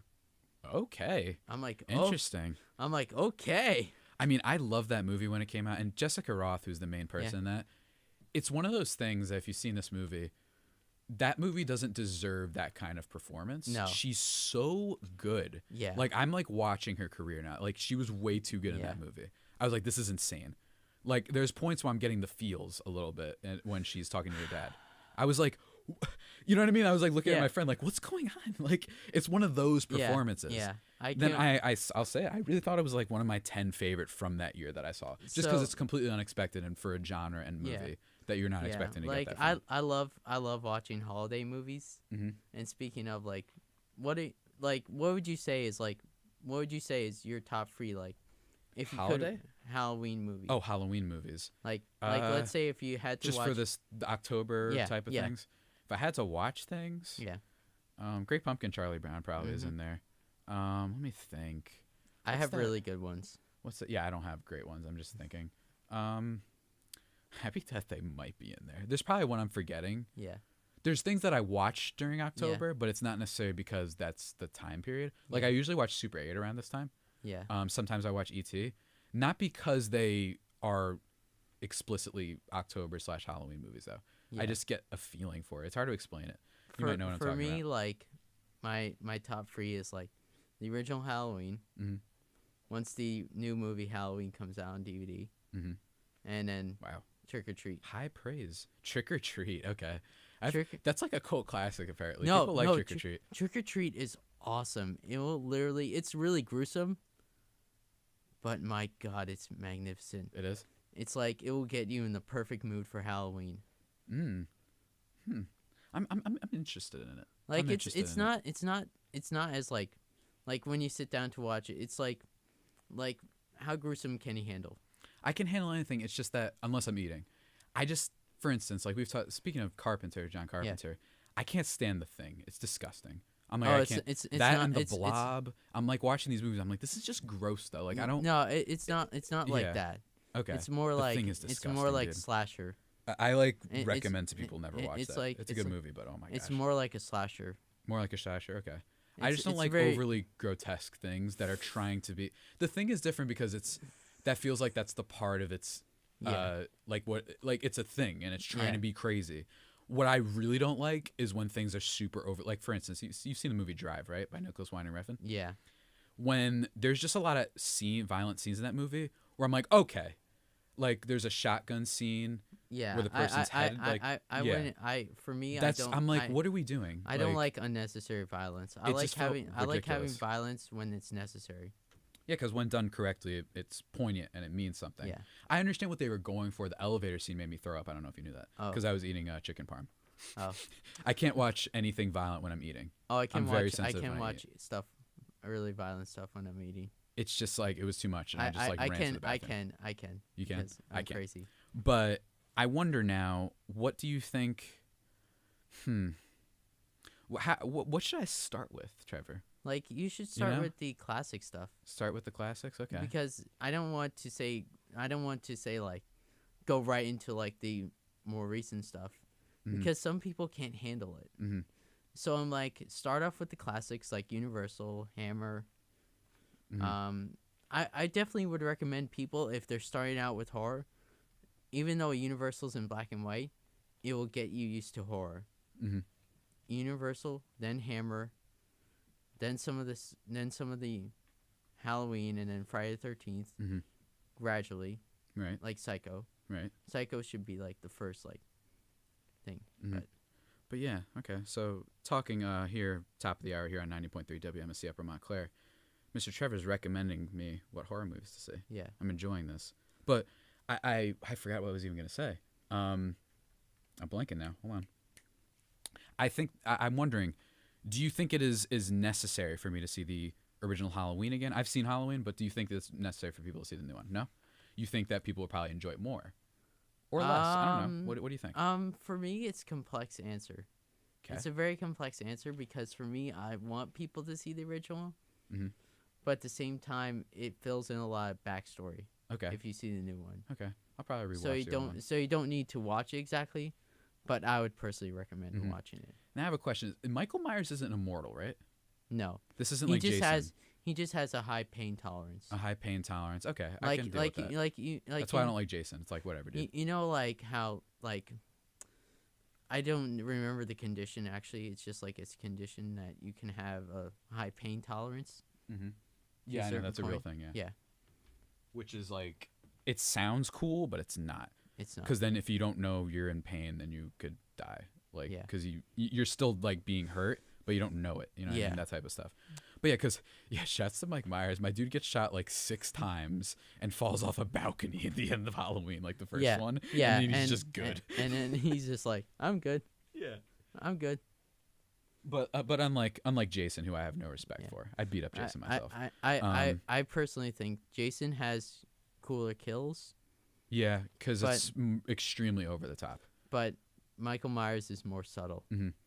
Yeah, that's I what's scary about him. I think I like Michael Myers a lot more. Mm-hmm. And for me, it's just the fact that he just says like, Whoa, that was cryptic. What was that? What are you, Darth Vader now? no, it's just he does the breathing. Oh, okay, He yeah. does like the breathing. Where it's just Interesting, like, interesting. sorry for people to creep you out, for the ASMR people who don't like that. Oh, I can't. I don't understand how people like that stuff because I get chills and stuff. I get freaked out. I just like, oh my god. Oh my gosh. But yeah, man. We're gonna take a little bit of a break now, and when we come back, we're gonna wrap things up about the world of horror and all that stuff. Yeah. It's been a fun conversation, just talking about scary stuff and horror movies and I don't know, all types of stuff. Yeah. When we come back, we're gonna wrap that up. It's been fun listening here, everybody. Stay tuned. You're listening to 90.3 WMSC Upper Montclair. And we're back, everybody, here on 90.3 WMSC Upper Montclair. Yeah. It's the Digital Dash. Sorry, I didn't turn on your mic there. I'm Yeah. joined by Mr. Trevor Gioia. Yeah. You know, I can't believe, I remember when you told me that's how you say your name, Gioia, not Yeah. Goya. Yeah. I guess I'm used to like the Goya beans it's or like whatever. Goya beans. Yeah. I was just used to it, and you just brought it up. I was like, wow. It was like when Tyrod Taylor's name is actually Tyrod, and he didn't tell anybody for like a year. It's kind of like what I felt when that happened when you told me about that. Yeah. But yeah, man, we've been talking about all the things about horror movies, where I should start with them, what you felt about Halloween, and all these classics. Now, I guess to sum things up, Yeah. what is it that what are you looking forward to? What about the future? Is anything cool coming up in the future when it comes to the horror world? No matter how far it may be, how short. I'm whatever. really excited for the new It Chapter 2. Mm. That looks really good in my opinion. It's the only good like reasonable horror movie that looks partially decent. Mm-hmm. For me, like when you sit in like the theater and you watch all those crappy, when you see those horror trailers, it's like so creepy, but it's like a lot of jump scares. Mm-hmm. For me, that doesn't interest me. Mm-hmm. I want stuff that will basically take out your brain and play with it psychologically. Interesting. I don't like when there's like boo jump scare. Yeah, and that's the Boo, whole jump movie, scare. right? And I'm like, Jump scares are good, but not too much, is what you're saying. yeah, Mhm. like I like it when it's like when you don't expect it. Mm-hmm. When you just don't expect it. Like when I like putting in. If I make another horror movie, I'm gonna probably make it more. Probably have one jump scare in the movie and just be so intense and so like jarring. Mm-hmm. And So you quickly you mentioned that you're a filmmaker, right? yeah, And you do horror type of movies. I would love to do a horror. You'd love I to would do a love horror to do a movie. full blown horror movie. I would love to do a Friday the 13th movie. Hmm. Like actually like Friday the 13th, like Yeah. Jason Voorhees type stuff. Yeah. Interesting. Because I got bored. I think I got bored last week during the morning buzz, and I came up with the perfect pitch for a Friday the 13th movie. Nice. As we all often do. I literally told you about my Iron Man 3 thing. It was 3:00 in the morning when I wrote that. So, what I would want to see is I would call it Friday the 13th Survival, Mm-hmm. and it'd be like one of those survival camps Okay. where you survive the night of Jason Voorhees. Interesting. And so I would make it about these four former high school friends. Former. Okay. Former high school friends I like the Who just- former. who decide to twist. decide to have a meetup at this Okay. survival camp to see if they can survive the night. You should make them not have a meetup. You should make it that they all hate each other. You should. I really want to do that because then it would be That'd be more because interesting. because for me, I'm Maybe. so sick and tired of seeing all the Friday the 13th movies and then being like two-dimensional, Mm-hmm. not boring, not Right. interesting. I want to understand. see three-dimensional. I want to see three-dimensional like victims. What do you think is the hardest part about being a filmmaker? Scripting horror movies. Yeah, I mean, I can see think that. I think for me like whenever I sat down to write The Bet, which is a horror movie, it Mhm. was so hard to write. It's so hard to write a horror movie, and I have so much respect for people who write horror movies, even the bad ones. Mhm. Where I'm just like, there's so much work that goes into it, but at the same time, like, there can be a lot of bad decisions. Yeah, I understand. I get that. Yeah, I think horror is often it's like comedy. yeah, I think the horror and comedy it's hard to do it well, yeah, but when it is done well, I think that people have to remember that it's just a different genre and that Yeah. whatever is best at its genre, it should be looked at as one of the great movies. You know what I mean? like Get Out. Like Get Out. I thank you. That was the last horror movie. Okay, so Get Out would be I'd have Great Pumpkin, Happy Death Day, and Get Out. Those would be my Yeah. three that come to mind. I just recently saw Get Out. Oh, you saw it recently? Yeah. Excellent. It was so excellent. brilliant, I right? was never Brilliant. like I was Brilliant. never so happy in my life where I'm just like, this is a really good horror movie, and it's not exactly a slasher movie. It's more Yeah. of like a thriller. Psychological, social commentary type of Yeah. stuff. Very I would very movie nerd stuff in there. A lot Yeah. of movie nerd type of stuff in there. like it didn't bother me because it's just like I've seen way freakier stuff in my life. Mhm. I've seen way freakier horror movies than that. But this one was just it feels like it was out of left field, this one. This I one remember when the felt- trailer came out, it looked like it was a comedy. You know what I mean? And it's directed by Jordan Peele. It looked you know? like a comedy when I first saw the trailer because it just didn't interest me Mm-hmm. because I didn't know what to expect with it. Mm-hmm.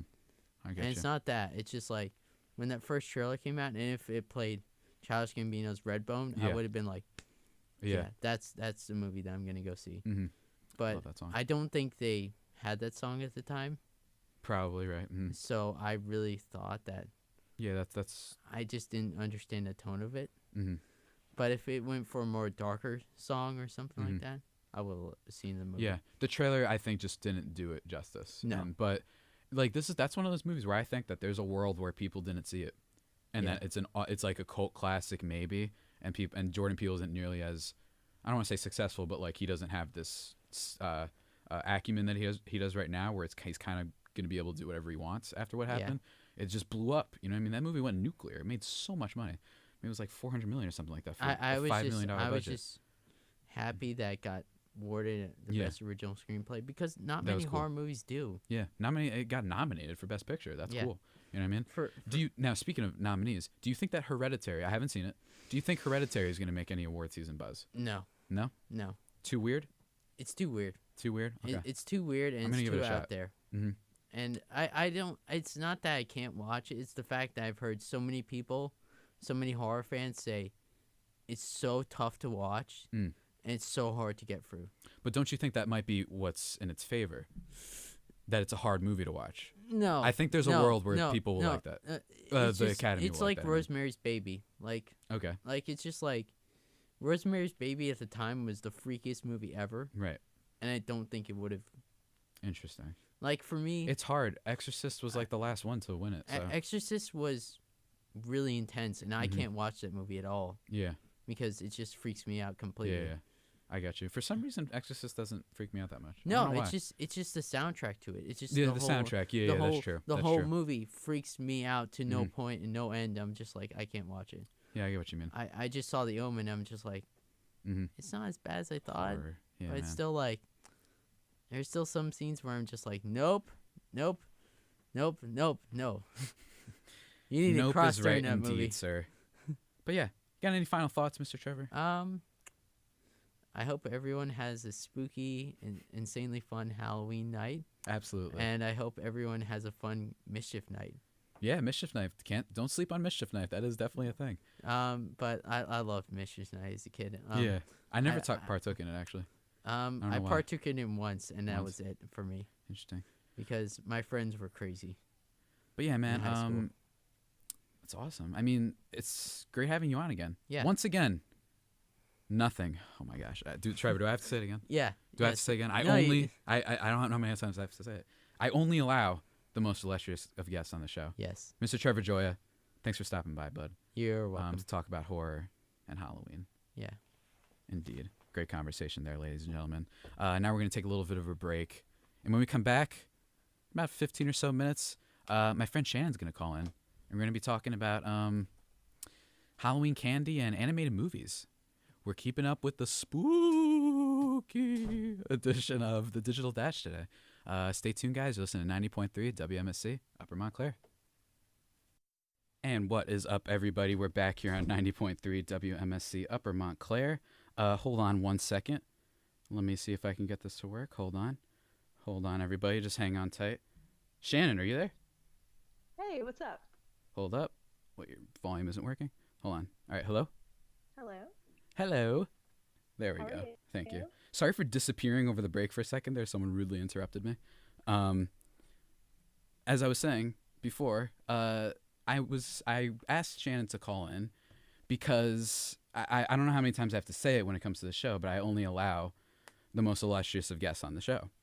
And Shannon's definitely one of those people. Shannon Pallatta, actually, to name her last name there. Are you doing good today? That is my first I'm question. doing great today. Are you in a Lovely. spooky mood? I'm in a pretty spooky mood. You're in a Was pretty just looking spooky at some mood? pumpkins, Like so yeah, pretty like spooky. lukewarm type of spooky? I like that. That's good. I'd That's good. say a good like 8 out of 10 on the spooky scale. That's pretty good. That's pretty good. I like that. Now, if you want to, I always allow my guests their first time to introduce themselves. You can say whatever you want or however little you want. Ooh, okay. My name is Shannon, as you mentioned. I go to American University in DC from Morristown, where Javi is from. I do graphic design and art, which is pretty fun, and I love ice cream. You okay? Yeah, I would say that about sums it up. No, I know. It's just funny that like everything you were saying, I'm expecting, and then you just throw that in there. Like, yeah, great. Everybody loves ice cream. So one of the reasons I wanted to talk about animated movies with you is one, you suggested it, and two, you are into graphic design and art and stuff. So I figured Yes, you really have an appreciation for this type of stuff, if I'm not mistaken. I do. Yeah, I love good animation.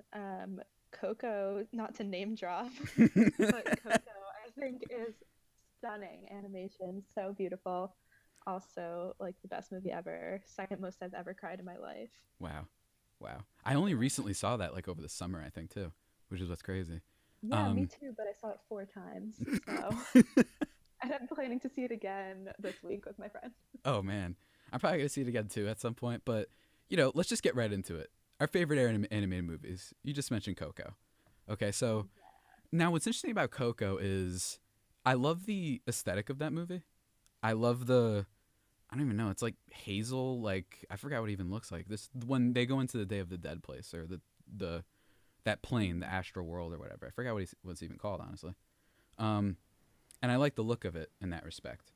I think that it kind of captures that culture really well, which I appreciate as someone who's Hispanic, in a more positive light. Because I feel like oftentimes it's like you're watching Narcos when it comes to that culture. It seems like it's like that's all you get, or Sicario, I guess. But with this, it pays tribute, I think. And man, so I know exactly what you're crying from. Or what, so like I know exactly what scene you're talking about. Yeah. It's like it didn't. I don't want to say it didn't get me, but it didn't get me yet. I have this weird thing where movies that make me emotional and cry, it never happens the first time I see the movie. Almost never. But it'll Okay. happen on like the 7th. I respect that. Like So, like, Arrival. Yeah, like Arrival. I was wondering how long it would take before Arrival got brought up. And what's interesting is like for example, the movie Star Trek from 2009. I've seen that movie so many times, and it got me on like my 25th watch. The opening scene. I don't know if you've seen Star Trek. With Chris Pine. I don't know if you've seen that movie before. I have not. But it's very good. And the opening scene just got me. The music, man. It just gets you, you know? Yeah. And the music in Coco is I mean, oh my gosh. Oh, I love it. It's really Oh my good. God. But enough about Coco. I've had enough of this movie. Do you, do you have any other favorites that you'd like to disclose? Definitely The Emperor's New Groove. Oh my gosh. Is a top two maybe. That's such a weird movie. It's like so funny. I remember watching it in Spanish class in high school. Why? No idea. But we were watching it and we were loving it. And what's his name? Gronk? Yeah. Gronk? Is it Kronk? Okay. Kronk with a K. Yeah. He's like The Rock almost mixed with Rob Gronkowski of the Patriots. But it's just like he's just super weird, and he has some line about like, what are the odds? And like we lost it in class. So yeah, I approve of Emperor's New Groove. That's a weird one. Classic type of story though, but a good one. You got any more? Keep them coming. Keep going. Keep going. All right. I think Monsters Inc. is one of my all-time favorites. Okay. I'm not high on Monsters Inc. I'm really Oh, not. I love it. I love Mike Wazowski. Mike Wazowski. Love at the end when they catch what's his face. The really slithery guy. Really quite the gotcha. Yeah. Probably top 5 plot twist ever. Isn't he like, what is his name? Earl? It's some like really like basic name, I think.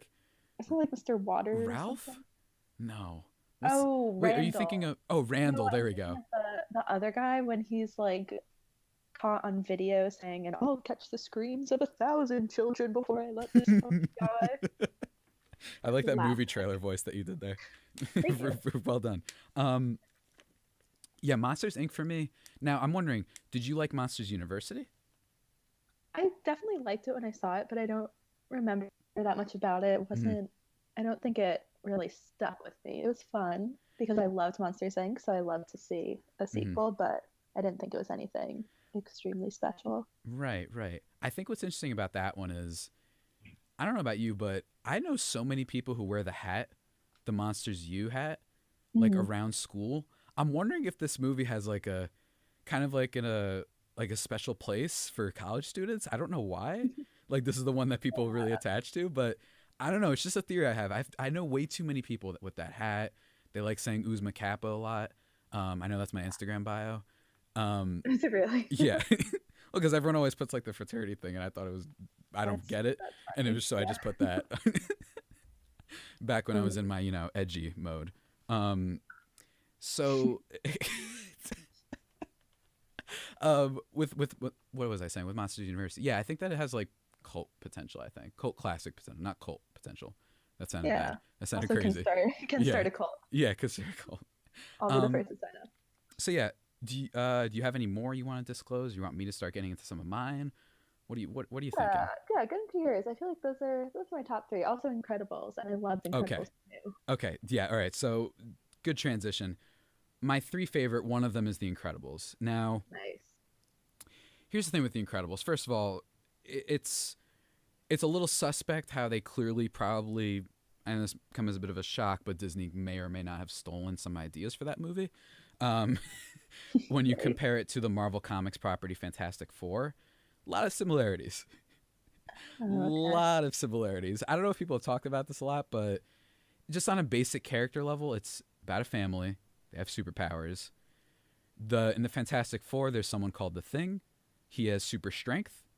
And then there's someone called the Invisible Woman who can turn invisible and create force shields. And there's someone called Mr. Fantastic who has super elasticity. So, you see where I'm going with this? It's just throwing it out there. I know it's like it ages fine for them since they own Marvel, but at the time it's like, it's a little fishy. But it's the least of their crimes when it comes to Disney and some of their properties, whether it be stealing, like with Kimba the White Lion, or racism, just unabashed racism. It's their old stuff, which I think was a thread in our group chat at one point, and it was incredible. Yes. And yeah. oh my God, I just saw your text. But yeah, so yeah, I want, but not to harp. Just with The Incredibles, like I think that movie is special because it's kind of like a family movie. Like that's the whole point. Is it's a superhero family. It's not just like, it's an action movie in a lot of ways, but it's more about the relationship between Mr. Incredible and the rest of his family, and what he's doing to sacrifice, and how he's kind of messing everything up in a lot of ways. And I think it ages extraordinarily well. I've seen that like 1,000 times. It's also animated beautifully. But yeah, what did you think of The Incredibles 2? I loved it. It's and good. I don't think I always love sequels, but I really loved it. I thought it was so funny, and I loved the short beforehand. Oh, the so short cute. was great. Now, just to rant for a second, you're on the internet a lot. Yeah. Yeah. Are you familiar with like the movement of people saying like that thing didn't make any sense? Like, did you see this after the movie came out where people were complaining about the short beforehand? I don't know if you saw this. No. Well, there was just a lot of people complaining, and they're like, what did that mean? She just ate her kid? And it was like, that's so cute. I know. But it was like, I don't understand, man. Not to get like too like snobby or condescending, but like, do people just not know how things work sometimes? Like, I don't know what people were not like paying attention to. It was clearly not about eating your child. It was about like, like it was so touching. Oh my God. That's like an underrated. It was amazing. Like I had to wipe my face before I could watch The Incredibles. I was sobbing in the beginning credits. I had to like get myself together. Did people look over at you like, what is going on? Like, are you I was with Kayla and Rada, and they were like, you need to great. get it together. Kayla and Rada, friends of the show. Now, well, for one thing, just I have a question. This has nothing to do with anime movies. Over the summer, we saw Deadpool 2 with all of our friends. Did you cry in that movie? Yeah, Is this true? This is a real thing? I cry at absolutely everything and anything. So yes, I cried at Deadpool 2. Not like sobbing. So I was definitely tearing up a little bit. Right. So I'm wondering if I can guess what part, because I don't remember. Someone told me this like afterwards. I think it got brought up in our group chat actually, where someone just brought it up. Yeah, probably Rada. And I was like, what? Yeah.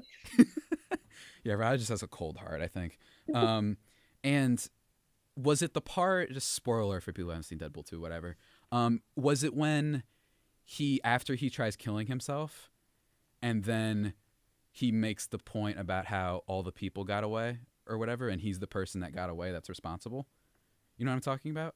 It's like towards the beginning of the movie. It was right when it was when he like died, and then he saw his girlfriend, and she was like, "No, you're not ready." I was, it got me. Well, it got me a little bit too. He couldn't be with her or whatever because he had to save the world. It did get me a little bit too, because he has that line, like he's yelling at the big metal man Colossus about how like all the bad guys got away or whatever, and he's like, we'll find them, and he's like, you don't understand, like I tried, and that last person is me, and like he's trying to kill himself.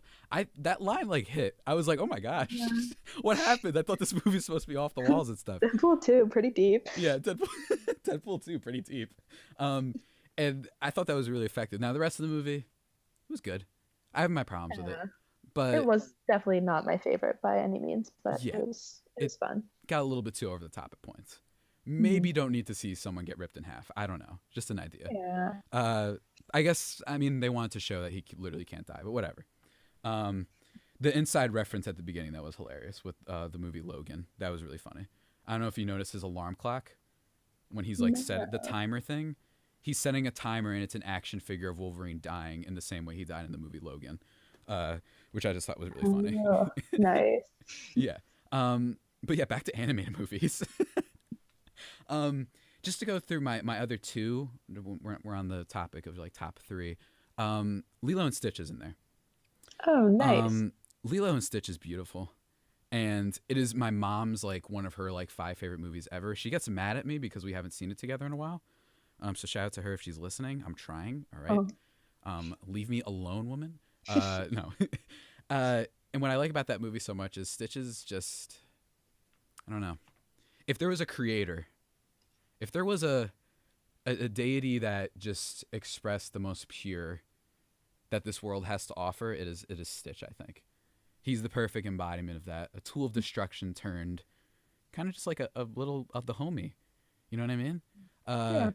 And he's really adorable. And I have like 2 plush dolls of him and a shirt that is awesome that you might have seen before, actually, with him and his glasses. I love that movie. I don't know if you knew this, but they're doing a live action movie for Lilo and Stitch. I don't know if you knew this. Not now. That's exciting. Yeah, they're doing so. Like Disney's been on this like kind of trend lately where they've been doing all those not animated live action versions of their old products like Beauty and the Beast, The Jungle Book, stuff like that. And this is one of them. Now, live action's tricky. I don't know what they're gonna make Stitch look like because I feel like it's hard to make this creepy demon monster, but also a creepy demon monster that looks cute in a live action type of way. I don't know. You're the art type of person. Maybe you have an idea of how to do that. I don't know. No, I'm kidding. I don't know. Maybe they'll CGI it up. Like animated. Yeah, they'll CGI it up. They'll find a way. It could be fun to not do a monster and do like a person, like in theater style type of vibe. Aw, he's like a real person. Yeah. He has a heart. They probably won't do that, but they love CGI, so. Yeah, for sure. And you kind of have to. I'm very curious to see who gets casted for some of the roles because this is more of like the Hawaiian culture type of stuff. And I'm curious to see what they do with that. And I'm sure there won't be any outrage whatsoever after the casting's announced. I'm sure I'm looking forward to that. And you know what? I'm gonna tease. This is what I do on radio. I tease. All right. I'm gonna tell you my last favorite animated movie right after a short break. And we'll be back talking more about some animated movie stuff here on the Digital Dash 90.3 WMSC Upper Montclair. Stay tuned, guys. And what's up, everybody? We're back here on 90.3 WMSC Upper Montclair. We're talking animated movies with my friend Shannon Pallatta. She's here live on air. Hello. How are you? Good. How are you again? So yeah, I was teasing before about one of my other 3 favorite animated movies. Went through Lilo and Stitch. Went through The Incredibles. Lastly, it's Inside Out. Oh, Inside yes. Out. What are your thoughts on Inside Out first? I love it. I totally forgot about that. I loved it when I saw it. Then I had to watch it for class, so then I didn't like it as much. But still loved it. Is that it? Is that all you have to say, Shannon? Is that it? Yeah, I mean, it's definitely been a little while. We actually talked about it in a philosophy class, which was pretty interesting about like emotions and everything. So it's definitely it's a lot to think about with it. The animation was really cute. Overall, super funny though. I think that what's interesting about that movie, among a lot of other things, is I think it's just one of those things that's important. I think it's a movie that's important for people to see. I think that it says a lot about like emotions and stuff. And that movie got me my 3rd time watching it with, I don't even know, it was just the beginning. Because I started thinking about how this goes and the message it's trying to send. So it wasn't even like a particular scene. Just thinking about what the movie was, I was like, man, this is beautiful. And I think that it's really important for people to, understand what emotions are, I guess, in a lot of ways. And understand that it's this hyper kind of masculine, like keep it all inside type of ideology I think that people have is just not correct, and it's not healthy, and that you have to be sad. And I think that was a nice statement for Disney to make, honestly. Another movie that they borrowed a little bit of stuff from, honestly. There's something called Ozzie and Drix. I don't know if you've heard of this. It's an old, stupid kind of WB Kids show, I think. I think it had, was it Chris Rock that was in that? Or Eddie Murphy? I can't remember right now. Okay, I just looked it up and it actually looks super familiar. Yeah. You've probably glanced, probably channel surfing, you might have come across it. It's interesting. And yeah, I think that just in general, when you talk about animated movies, what do you think people overlook about them? You know what I mean? Because I think a lot of people, they just go, oh, cartoons, And I think that they overlook stuff about them. What do you think is why do you think they're so special? I think any aspect of it that's not comedy can be easily overlooked because I feel like with animation, it's kind of um, pretty easily tossed aside as like, oh, it's cute, it's funny. But as you were saying about Inside Out, it is definitely something that everyone should see. And there are a lot of animated movies that have like tackling deeper issues or important things that people should see, just like any other movie with people in it. I think that the brilliance of it is just that, like you were kind of alluding to, they're not just kids movies, and I think honestly, objectively, they're some of the best films of the last decade are animated movies. I think that the hardest thing to do when it comes to art in a lot of ways is create things that everybody can enjoy. And that's not in the sense that it means you create something that's trying to like kind of pander to people, you know, like placate some type of audience that is looking for specific things, but more that something that every age group can take something different away from it. You know what I mean? And I think animated movies a lot of times are so good at doing that, you know? Like Toy Story 3 probably means something different for kids watching it versus me. And that's one of the only movies I ever cried in watching for the first time, by the way. I was just dead. I was like, I can't do That was this. pretty sad. I just couldn't do it. I was just like, I can't believe this. Why this is a movie about toys. And it's like, I'm just seeing her play with the toys at the end. They have the music playing and I'm like, I can't do it. I just can't do it.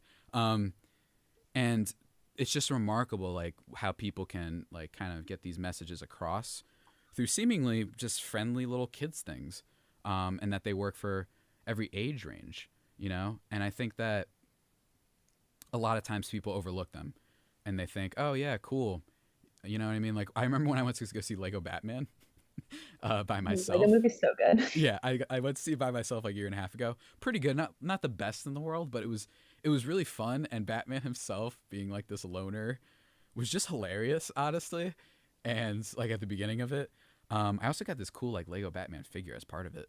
And it is my Facebook profile picture too. Shout out to my Facebook page for whatever reason. What do you think like?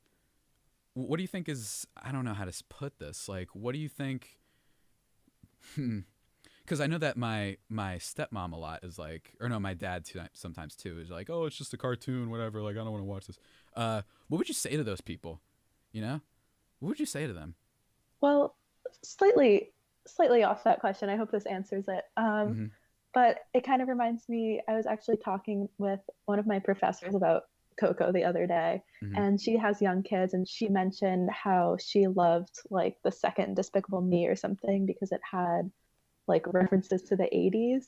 And I think it's so impressive that movies, and specifically animated movies, I think are the ones that you'll find it the most, have just such a range, like you were saying, where it can appeal to kids and it can appeal to parents and it can appeal to people our age in like different ways, and things that are said that might like go over someone else's head but then really hit with someone else. So I think that's so impressive how versatile they are. Yeah, I agree. I think that another thing about them is I think that they can capture any type of period easier than some live performances. You can create worlds a lot easier through animation. You especially see this a lot in anime too, as well, with the Japanese side of things, which I'm a big fan of too. And also, I just think that they offer more weird, like, kind of opportunities. I think that because some people sometimes talk about, you know, the need for diversity and how animated movies sometimes don't have it, considering that it's probably the easiest avenue for them to kind of do that, which I think is a fair criticism. But to move on to what's up ahead, have you seen Wreck-It Ralph? I have not. I really need to see that. Ooh. I know. Oh, man. You're calling into the digital dash. I love video games, and you haven't seen Wreck-It Ralph, man? Come on. Let's do crack somehow. I need to see it. It's really good. It's good. It's not like their best or anything, but I think it's really good. And I think the new one, I don't know if you've seen any like info on the new one, but it's now about like the internet instead of like just arcade machines. It's Ralph Breaks the Internet is the next one. And it's like, just look up the trailer. There's a lot of commentary, a little bit on the nose in my opinion, but there's a lot of commentary on, you might understand what I mean, but just Disney princesses and what that means, and it's really funny. I don't want to spoil it for you, but it's really funny and it's done really well. And they show some Marvel properties in there for a couple seconds. Stormtroopers from Star Wars, like it's it's Disney, so they can, and it's the internet, so they can do anything. I think this thing has the opportunity to just be unbelievably creative, where it's like they have a character that's the search engine, and all it is this person, like like a librarian type thing, where they start to speak and then it autofills or whatever. Like that's what the creature person does. So that's really funny. So yeah, hurry up and see Wreck-It Ralph. I'm disappointed in you. All right, I'll put that on my short list. All right, for sure.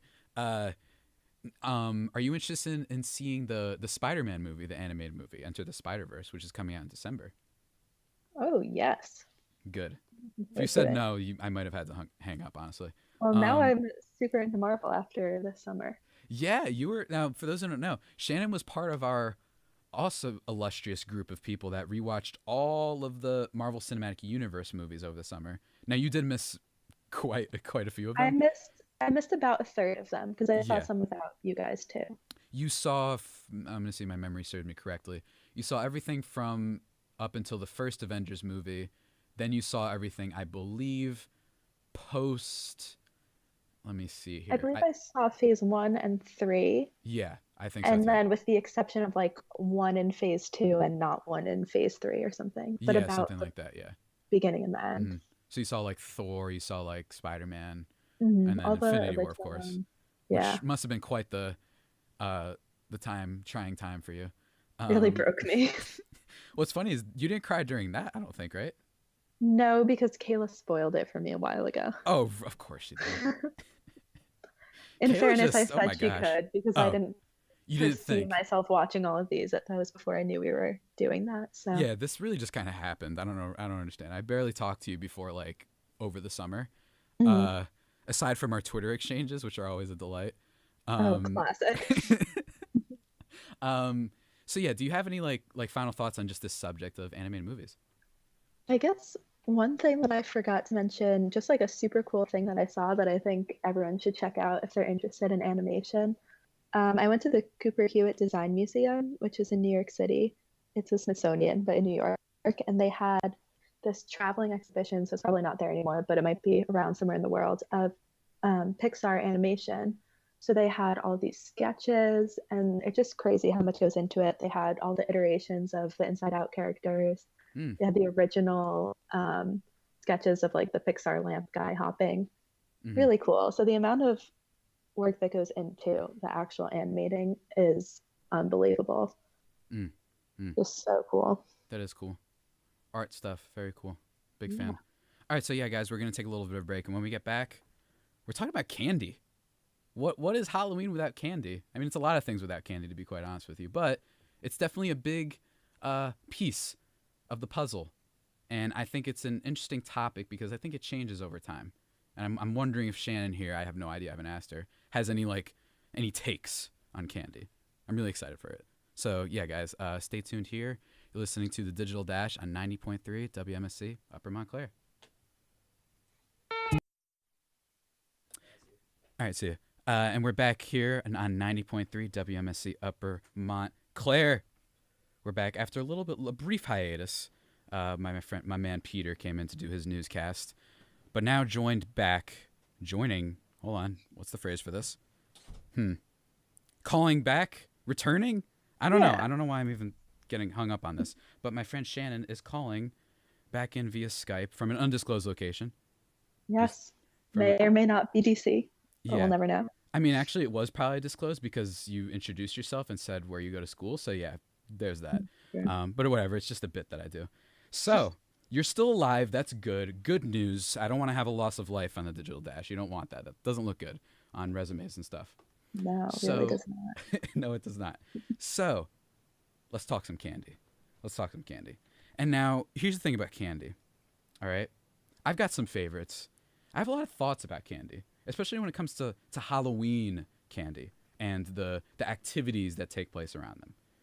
But I just want to quickly go over something. You told me something over the break about the pronunciation of Reese's Pieces. Now, yes. I want you to say how you believe that they are pronounced.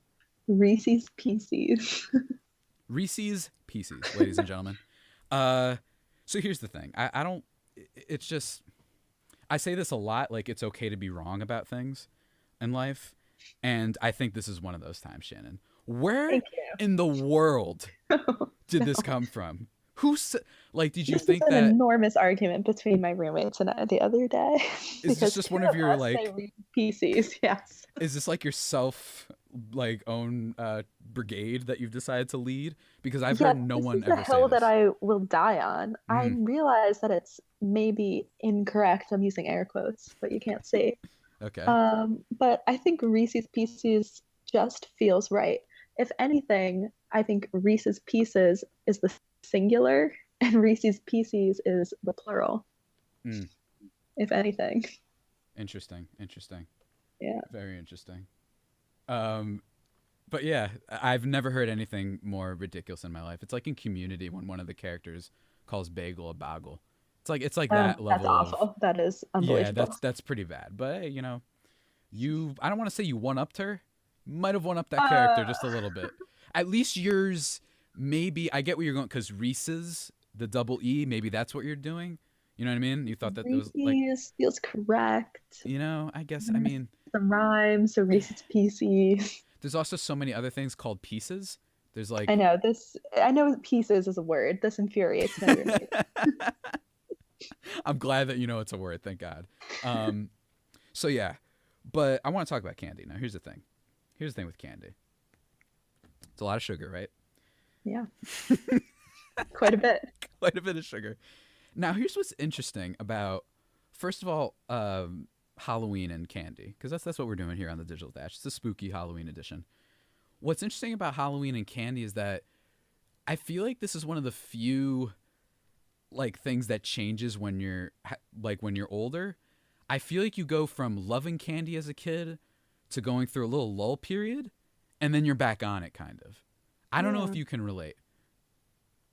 Yeah, I think I am in a little bit of a lull, I guess. Although I do love a good Sour Patch watermelon.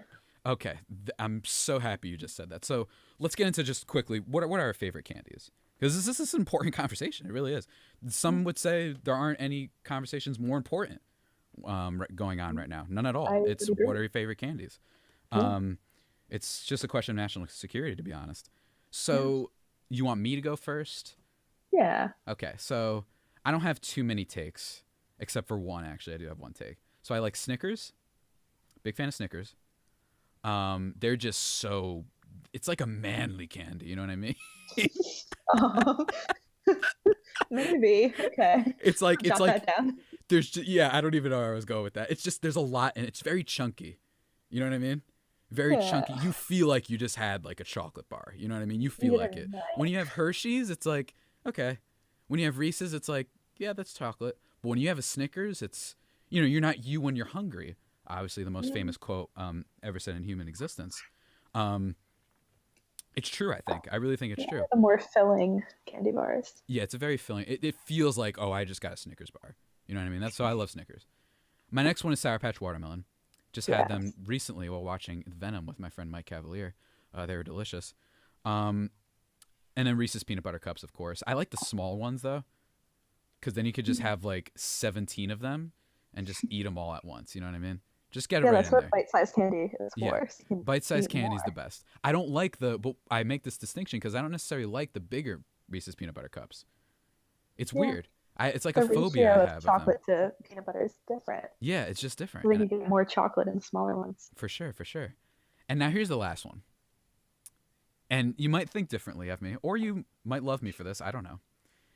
I love candy corn. Oh, God. And here's the thing with candy corn. I know how bad it is. It is awful. It's like, I think I said this morning. It's like taking the zombies from The Walking Dead and then dipping them in like the chocolate river from Willy Wonka's Chocolate Factory. That's what candy corn tastes like. It like burns your teeth. It does. It's like a drug, really, because at the beginning it's pretty okay and it's fairly like harmless, and then the more you go into it, you just hate yourself, and I can't stop, Shannon. I just can't. It's an addiction. Like I actually am kind of. This is like a cry for help. I need an intervention, actually. I get it every year, and I just destroy an entire bag in one night, and then I hate myself. I'm probably watching an animated movie, to be honest. I'm watching like Shrek, perhaps. Oh, Since, iconic. yeah, iconic. Since that, I can't. Oh my gosh, we didn't bring that up before. Wow. Anyway, and then I just destroy my teeth. I look in the mirror, and I just see what kind of monster that I've become. Have you had the candy corn pumpkins? What? They're shaped like pumpkins, so they're a little bit thicker. Oh, those things. Yeah. I've had those Yeah, before. but they're Those are candy pretty good. corn. Those are pretty Yeah. good. Yeah, I'm a fan of those. Those are all right. But there's nothing like the just destructive, harmful power of the original candy corn. You know? So I don't know Yeah. about you. Do you have any crazy candy takes aside from your just off pronunciation of Reese's Pieces? Yeah, well, I'm honestly not a huge peanut butter cup fan. Okay. Like I like it, but it's not my weakness. My weakness is absolutely Sour Patch watermelon. But that is a movie theater candy, as you mentioned, not It a absolutely Halloween is. candy. It's good, man. And I So don't good. what do you think of the regular Sour Patch though? They're good. I like them a lot. But the watermelons, I will go absolutely ballistic for a Sour Patch watermelon. Oh yeah, they're pretty insane. Now here's the thing. I think that there are also some bad candies out there. Okay? For sure. So obviously I named some of my favorite. Some of the things I just think are bad is one, candy corn. I admit that like most people when they have like this awful thing they love, like they really try and ride for it. I'm not defending my love of candy corn. I'm not. I understand that I have a problem. It's like when you listen to too much Drake and you just start realizing it's kind of getting monotonous. It feels like it's now getting worse. It's really great at the beginning, but then you're like, okay, I get it. You've done the same thing for like 5 albums now. That's what candy corn is kind of like. Terrible analogy, but let's flow right through it. I see what you mean. Yeah. What else? I think that where do you come down on Almond Joy? I don't love it. Mm. I don't like the singular big nut. Mm. You know, I like chopped nuts, like Snickers, or like little pieces. Mm. I love Snickers. But when it's one, and then you have a bite that's like just the coconut, and then you have a bite that's the almond, I'm not into it. Mm. I understand that. It's a respectable answer. How do you feel about gummy bears? Oh, gummy bears, yeah, those are good. They're solid. I think they just get Yeah. the job done. They're like the good version, like the yin to the yang of candy corn, where you don't hate yourself for having too many. You don't feel like your teeth are getting destroyed. It's kind of like that. Even though your teeth are getting destroyed, it just they doesn't are. feel it. Oh, for sure. It just doesn't feel it. But isn't that what it's all about? It's just at least not Yeah. feeling what we're doing, what crimes we're committing. You know what I mean? Not That's what they feeling the say. That's what they say. Like it's if you're actually on the other hand of killing someone, for example, like it's a lot harder than it is. Killing someone is equivalent to eating candy. Yeah, it is. It really is. We'll jot that down. Yeah, for sure. What do you think about Payday? I cannot say that I have had one of those Really? in less than 12 years. Interesting. When do you encounter Payday? I don't know because Payday. What I respect about the Payday bar, among many other things I respect about candy, is that thing is not trying to hide what it is. You know what I mean? It's the peanut butter, like caramel thing. Yeah. It just Like just looks. peanuts? Yeah, and then they Yeah. just sprinkle. They have like some goo come out of a tube, and then they roll it up, flip it in a bar, put some granola nuts on it, and then that's it. Payday. Have fun. Like they don't try and cover it. It doesn't look fancy. It is what it is. The exact. You know what I mean? And I respect the Payday bar for that. I really do. It's not trying to hide what They it don't truly try to- is. You know what I mean? It It's gonna trick understands you that it's a into thinking monster. it's candy. It understands that it's a monster. Yeah. Last candy I have to ask you about. How do you feel about Butterfinger? Oh, so good. Butterfinger's good. Now that one destroys your used teeth to too. hate them, but now I love them. I don't know what switched. I think I gained taste at some point in my life. You gain taste and intelligence. Is that what I happened? remember, yeah, it used to be during Halloween, I'd come back, I would trade all my candy with my brother, we would do our thing, and then I would give all the Butterfingers to my mom. But then at one of my later trick-or-treating years, I was like, you know what? These are excellent. And I have not had one in a while, and now you got me craving them, so Yeah, I'm getting a craving now too, honestly, just talking about this. But I have some fun Halloween stories too when it comes to trick or treating. You know, some good ones. But guess what? I'm not going to tell you just yet. Oh. All right. All right, we're gonna take a quick break here on 90.3 WMSC Upper Montclair. When we get back, I'm gonna tell one of my most famous Halloween stories. Me, Javier Reyes. That's right. And just going a little bit of a rant about trick or treating for a little bit. All right, you won't want to miss it, guys. You listen to 90.3 WMSC Upper Montclair. And we're back, everybody, here on 90.3 WMSC Upper Montclair, talking candy and all the joys that are associated with it, or sometimes perils, in my case. You might see me on an episode of, I don't know, My Strange Addiction, maybe? When I'm older and I just have an entire house made of candy corn. Anyway, calling via Skype is my friend Shannon Pallatta. Hello? Oh, wait, hold up. I muted her by accident. Hello, Shannon, are you there? Hello. Hello. I just realized I had the mic on mute. That is not good. Not good at all. I'm a professional, as you can see. But we were talking about candy, and I was going to tell you my story about Halloween and trick-or-treating. So here's the thing. One of my favorite memories with trick-or-treating is not the dressing up. And to be quite frank with you, it wasn't even the actual getting of the candy. You know what I mean? It was cool, like, yeah, I have candy. But honestly, in the back of my head, I was like, I feel like, I grew up a little bit spoiled, and I'm fortunate in a lot of ways. In the back of my head, I was just like, my mom will get me, like, some candy if I want to. You know what I mean? Like, like if I ask for, like, a bag, she'll probably get me something. Unfortunately, she never says no, or she tries to say no when I ask for candy corn these days. I wish she would stop. You know what I mean? Like, Mom, I don't know what you're doing. Clearly, I need help. But one of my favorite activities is during Halloween, I did this 3 years. I was really young in middle school, a young lad that I was. I would go around, parading around in my Batman costume, maybe my Woody costume, or Power Rangers perhaps. Gotta spread out the wealth a little bit. Mm-hmm. And I would get back with my friends I went trick or treating with. And you know what we would do, Shannon? What? We would gamble. Stop. Was Mike one of these friends? I wish. We would gamble playing Uno.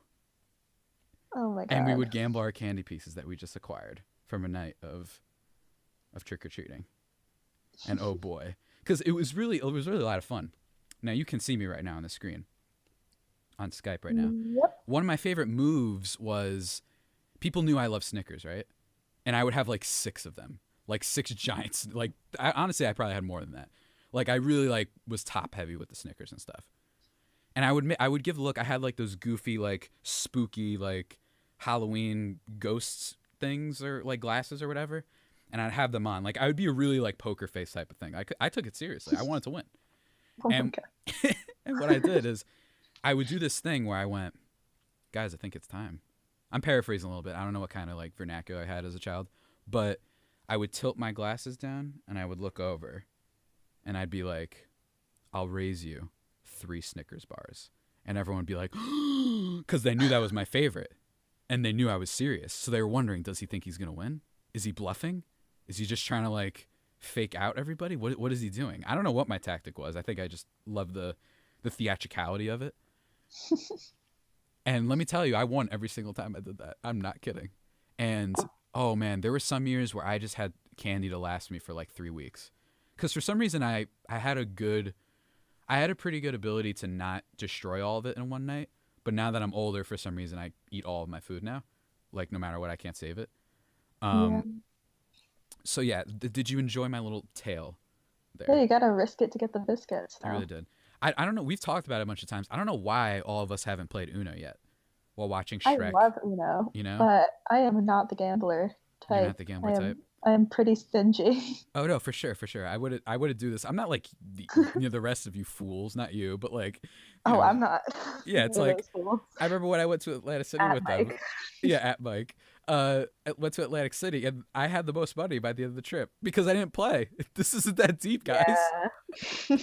It's just like the only thing I do sometimes is maybe bet on sports, but I only do it when people are really silly and not thinking and using their head. And I just see that and I'm like, okay, let me win some free money right now. But it's very, very rare. So yeah, do you have any fun, like quirky little trick-or-treating candy related stories? I mean, I guess every year my brother and I would do this thing where we would trade candies for like hours. We would get home and we would sort all of our candy in a line, like individually. And I Mm, would line up like, here's a line of Snickers, a line of Butterfinger, a line of Milky Way. Milky Ways are mm. really good, by the way. Milky Ways are Um, pretty good. They're and solid. I would just organize them for literally hours. And then my brother and I would trade, and it was really fun. And would give all my mom all of the Butterfingers. Hmm. And then I would be pretty tired and go to bed before I really got to eat any. Wow. Yeah. I understand And it that. would go that way every year. But then I'd eat them the next day. So Man, it's just I'm getting all nostalgic now. It's making me sad. Getting old stinks, guys. If for all the millions out there and my young audience, don't do uh, it. yeah, don't do it. Don't get older. That actually sounds crazy. I probably should rephrase that. um, no, it's just enjoy being young. I don't want to say don't get older. Some people might take that the wrong way. But yeah, I think that speaking of enjoying while you're young, I have to say this now. I have a big problem with certain. What kind of house are you and your parents or whatever when it comes to kids trick or treating? I wonder. You better not be one of those. What? What do We you do? Do you have like one candy? Are you the type that have little weird type of things that you give out? I don't know. Like I feel like people you can learn a lot based on what they have for kids on trick or treating night. Yeah, we would do, I would say we were pretty standard in the sense that we would get like Snickers, Milky Way, Twix, Kit Kat, Mhm. and kind of mix them together in Mhm. this bowl with this like creepy green hand that when you reach into it, it grabs you and it says trick or treat. Really? Yeah. Oh, that's terrifying. I love it. Yeah, Um but as far as decorations, we didn't really do yeah, no. much. One of my tricks for me is I live in a townhouse type of development and nobody ever trick or treats, but I tricked my mom, I'd say 2 years in a row of being like, "Hey mom, you never know." You know what I mean? And then just taking it. And then because no one would come, it might be like one person. I'm like, "You never know. Do you want to be that person, mom?" I would do that. I'm really just a terrible human being. That's what you're learning about me today. Um, but here's the thing. Shouts to all the curmudgeons out there who give away I just Apples, they give away I don't no no I don't even mind the apples. pencils. I actually as a kid I liked it when they gave like maybe a Really? fruit just to break it up a little bit, break up the monotony because your teeth Right. are you're gonna hate your teeth, so maybe just throw like one apple in there. Those those just horrible human beings who give you toothbrushes or Oh a my God. pencil. I That's hope so passive aggressive. it's just like I hope all those people rot in the dark depths of Mordor. You know what I mean? Like do you just think you're so smart? Like this little statement you're trying to make. You know what I mean? It's like enough. You know what I'm saying? Enough. It's Halloween night. They're kids, and but your energy as a child is way through the roof. Like when I eat like crap or like too much candy, like yeah, I start to feel it. But when you're young, like I remember hearing a story about this like last year, and they're like, no, I make sure that they don't do this, and I think one of the stories was like if they were fat, I didn't give them candy was something Whoa. that I heard. And I'm like, whoa, young Javier would have been really insulted. Oh, that's awful. And it's just like, I just have really a problem because it's like you think you're doing this righteous thing or whatever. It's like, no, you're not. Who do you think you are? It's like the type of people who think that just sharing Facebook statuses of like their political alignment, whatever it is like really the ultimate difference. You know what I mean? And that's all they do. They don't vote. You know what I mean? They don't actually do anything. They just share things. There was a great SNL sketch about this Like, from I think a year or two ago about the person who just shares things and how good they feel. They feel like they're making a change. They're like Captain America out here.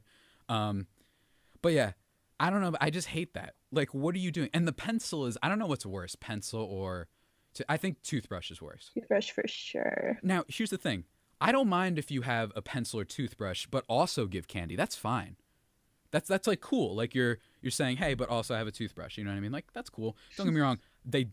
Kids have toothbrushes like their parents. Come on. Yeah. You know what I mean? Like, but I don't mind that necessarily. If you're like, hey, but also here's a pencil or here's a toothbrush. That's okay. I'll allow it. You know what I mean? I'll allow it. But this nonsense where you just like I don't know if it's ever happened to you as a kid. You're all excited. You know, you got your costume on. You're running over. Oh, this looks like a good house. And then all of a sudden they say, here, take a pencil, or here, take floss or toothpaste. Floss. It's like, who do you think you are? Just the gall, the audacity. Really, the audacity. To do something like that is, honestly, it's a fireable offense. It's like people talk about, like, you know how actors and some celebrities, they make really bad tweets that get them fired. This is one of those things. I really do. I think that if you got a recording of, say, I don't know why I thought of Scott Baio, but Scott Baio, and he was handing out floss and toothpaste or whatever, I think that would be a fireable offense. I really do. I said Scott. I know exactly why I said Scott Baio. I hate Scott Baio. And he's the type of person I would be doing this. So shout out to him if he's listening. I hope he is. Just what a you want to talk about curmudgeons? There you go. And yeah, I don't know about you. Do you agree? Do you think that there are things that people just should not do when it comes to Halloween? I'm sorry, I didn't hear that. It just like crackled for a second. No problem. I was saying, do you think there are any type of forbidden things that you just can't do on Halloween? You know? You think do you think that it is okay for people? I welcome criticism, even if it is wrong. You know what I mean? To counter what I'm saying. Yeah, no, I think it's pretty stinky to give out like a pencil or like a coupon. Have you ever gone trick-or-treating like in downtown Morristown? Mm-hmm. You go to the stores and the stores have candy, and then some of them won't even give you candy. They'll give you a coupon, just shamelessly advertising to children. That's not a good look. Come on, guys. No, not a good look at the Emoji Movie. Oh man. Now I'm wondering if you remember, what is like the weirdest trick or treat thing you ever got? Like, can you think of like a house you went to that gave you like scissors? I don't know. I'm just saying stuff. Scissors. I got a coupon for a goldfish. Like a live fish. Like I went to a pet store and they were like, come back and get a free goldfish. And I was like very excited. Obviously, my mom said you're not getting a goldfish. Oh my gosh. A goldfish? Yeah, someplace in Morristown. What is going on?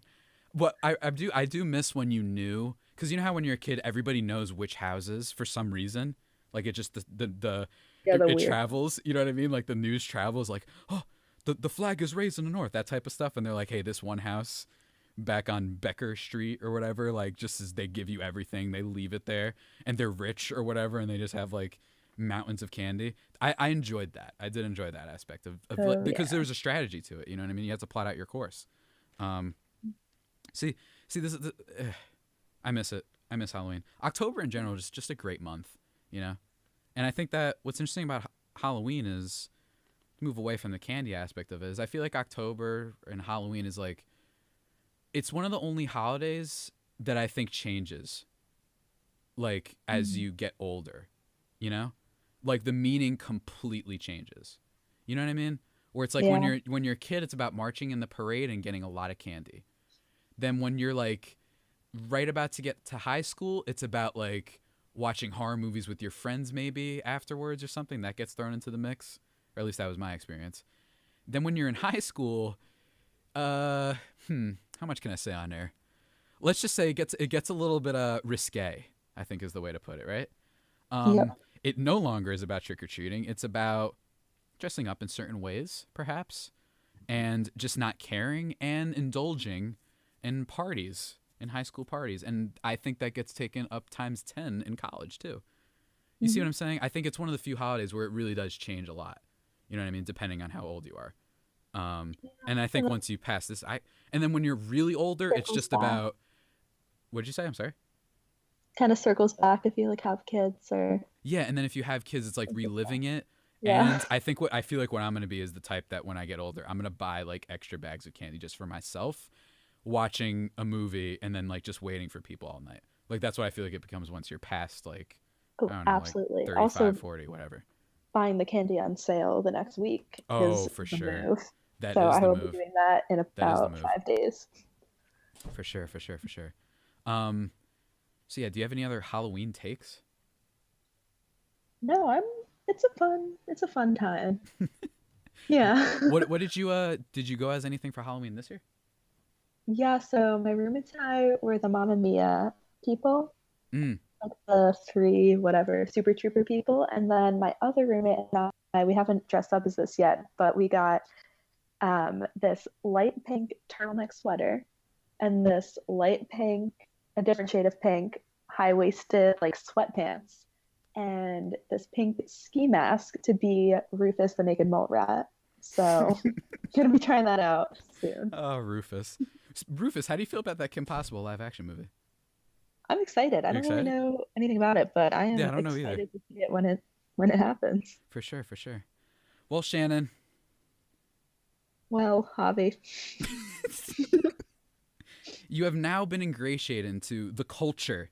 The you are in the digital dash mafia forever. You know? Nice. There you go. You're really gangster now for sure. And I hope that you had a great time. You're a great guest. See, it wasn't that hard. Thank you just for having talk. me. For Yeah, I was sure, kind of for nervous, sure. but it was For pretty sure.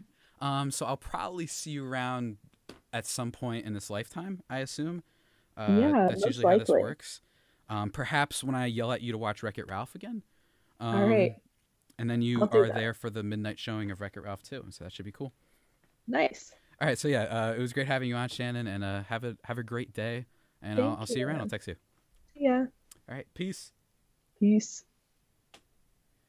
All right, guys, that was my friend Shannon calling in to talk about all the things great about animated movies and trick-or-treating and Halloween and candy and all that stuff.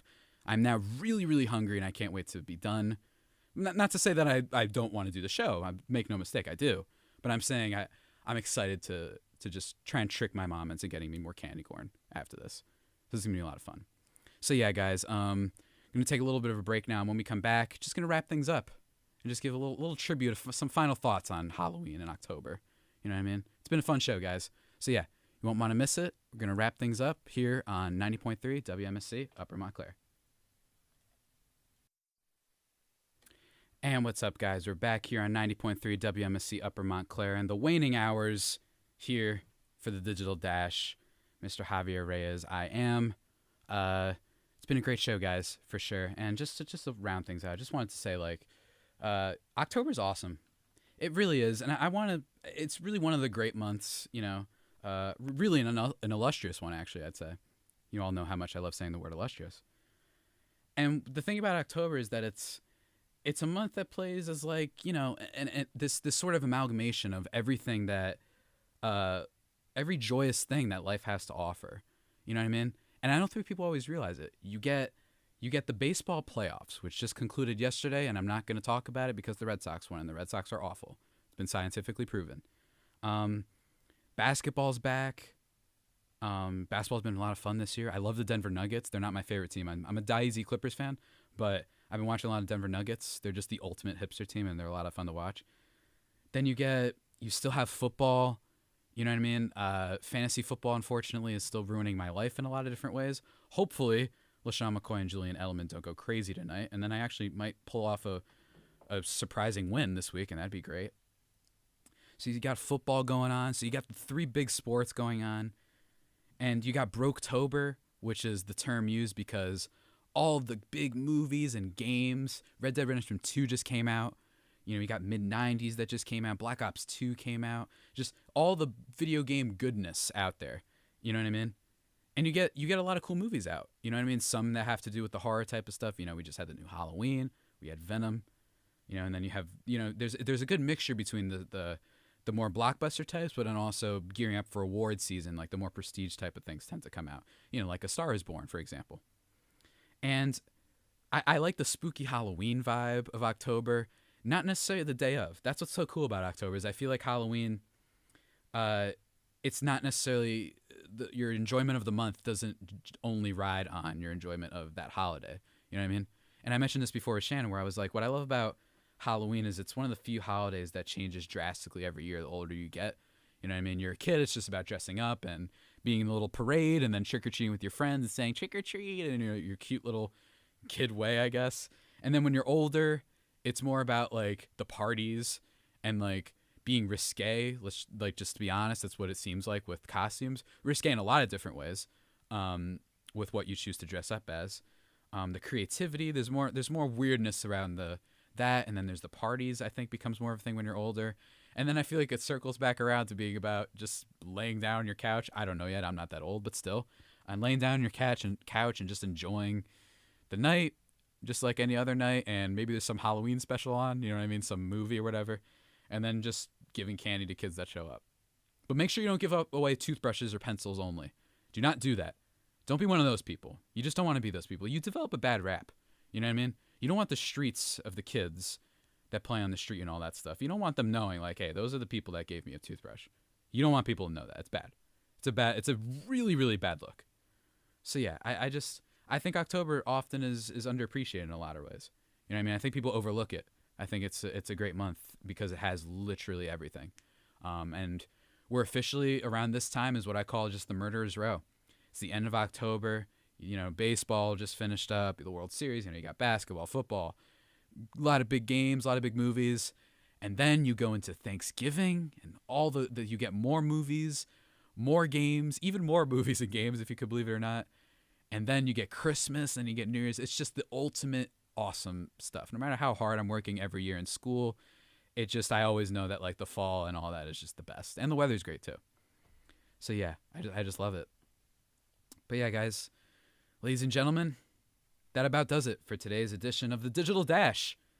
Remember that you can always tune into the show every Monday from 4 to 7 p.m. here on 90.3 WMSC Upper Montclair or the iHeartRadio app. And as always, to close things out, it's Journey with Separate Ways, Worlds Apart. And remember, everyone, as always, never accept the world for what it appears to be. Dare to see it for what it could be. I'm Javier Reyes, and I hope you all have a terrific night. See you next time, and happy Halloween.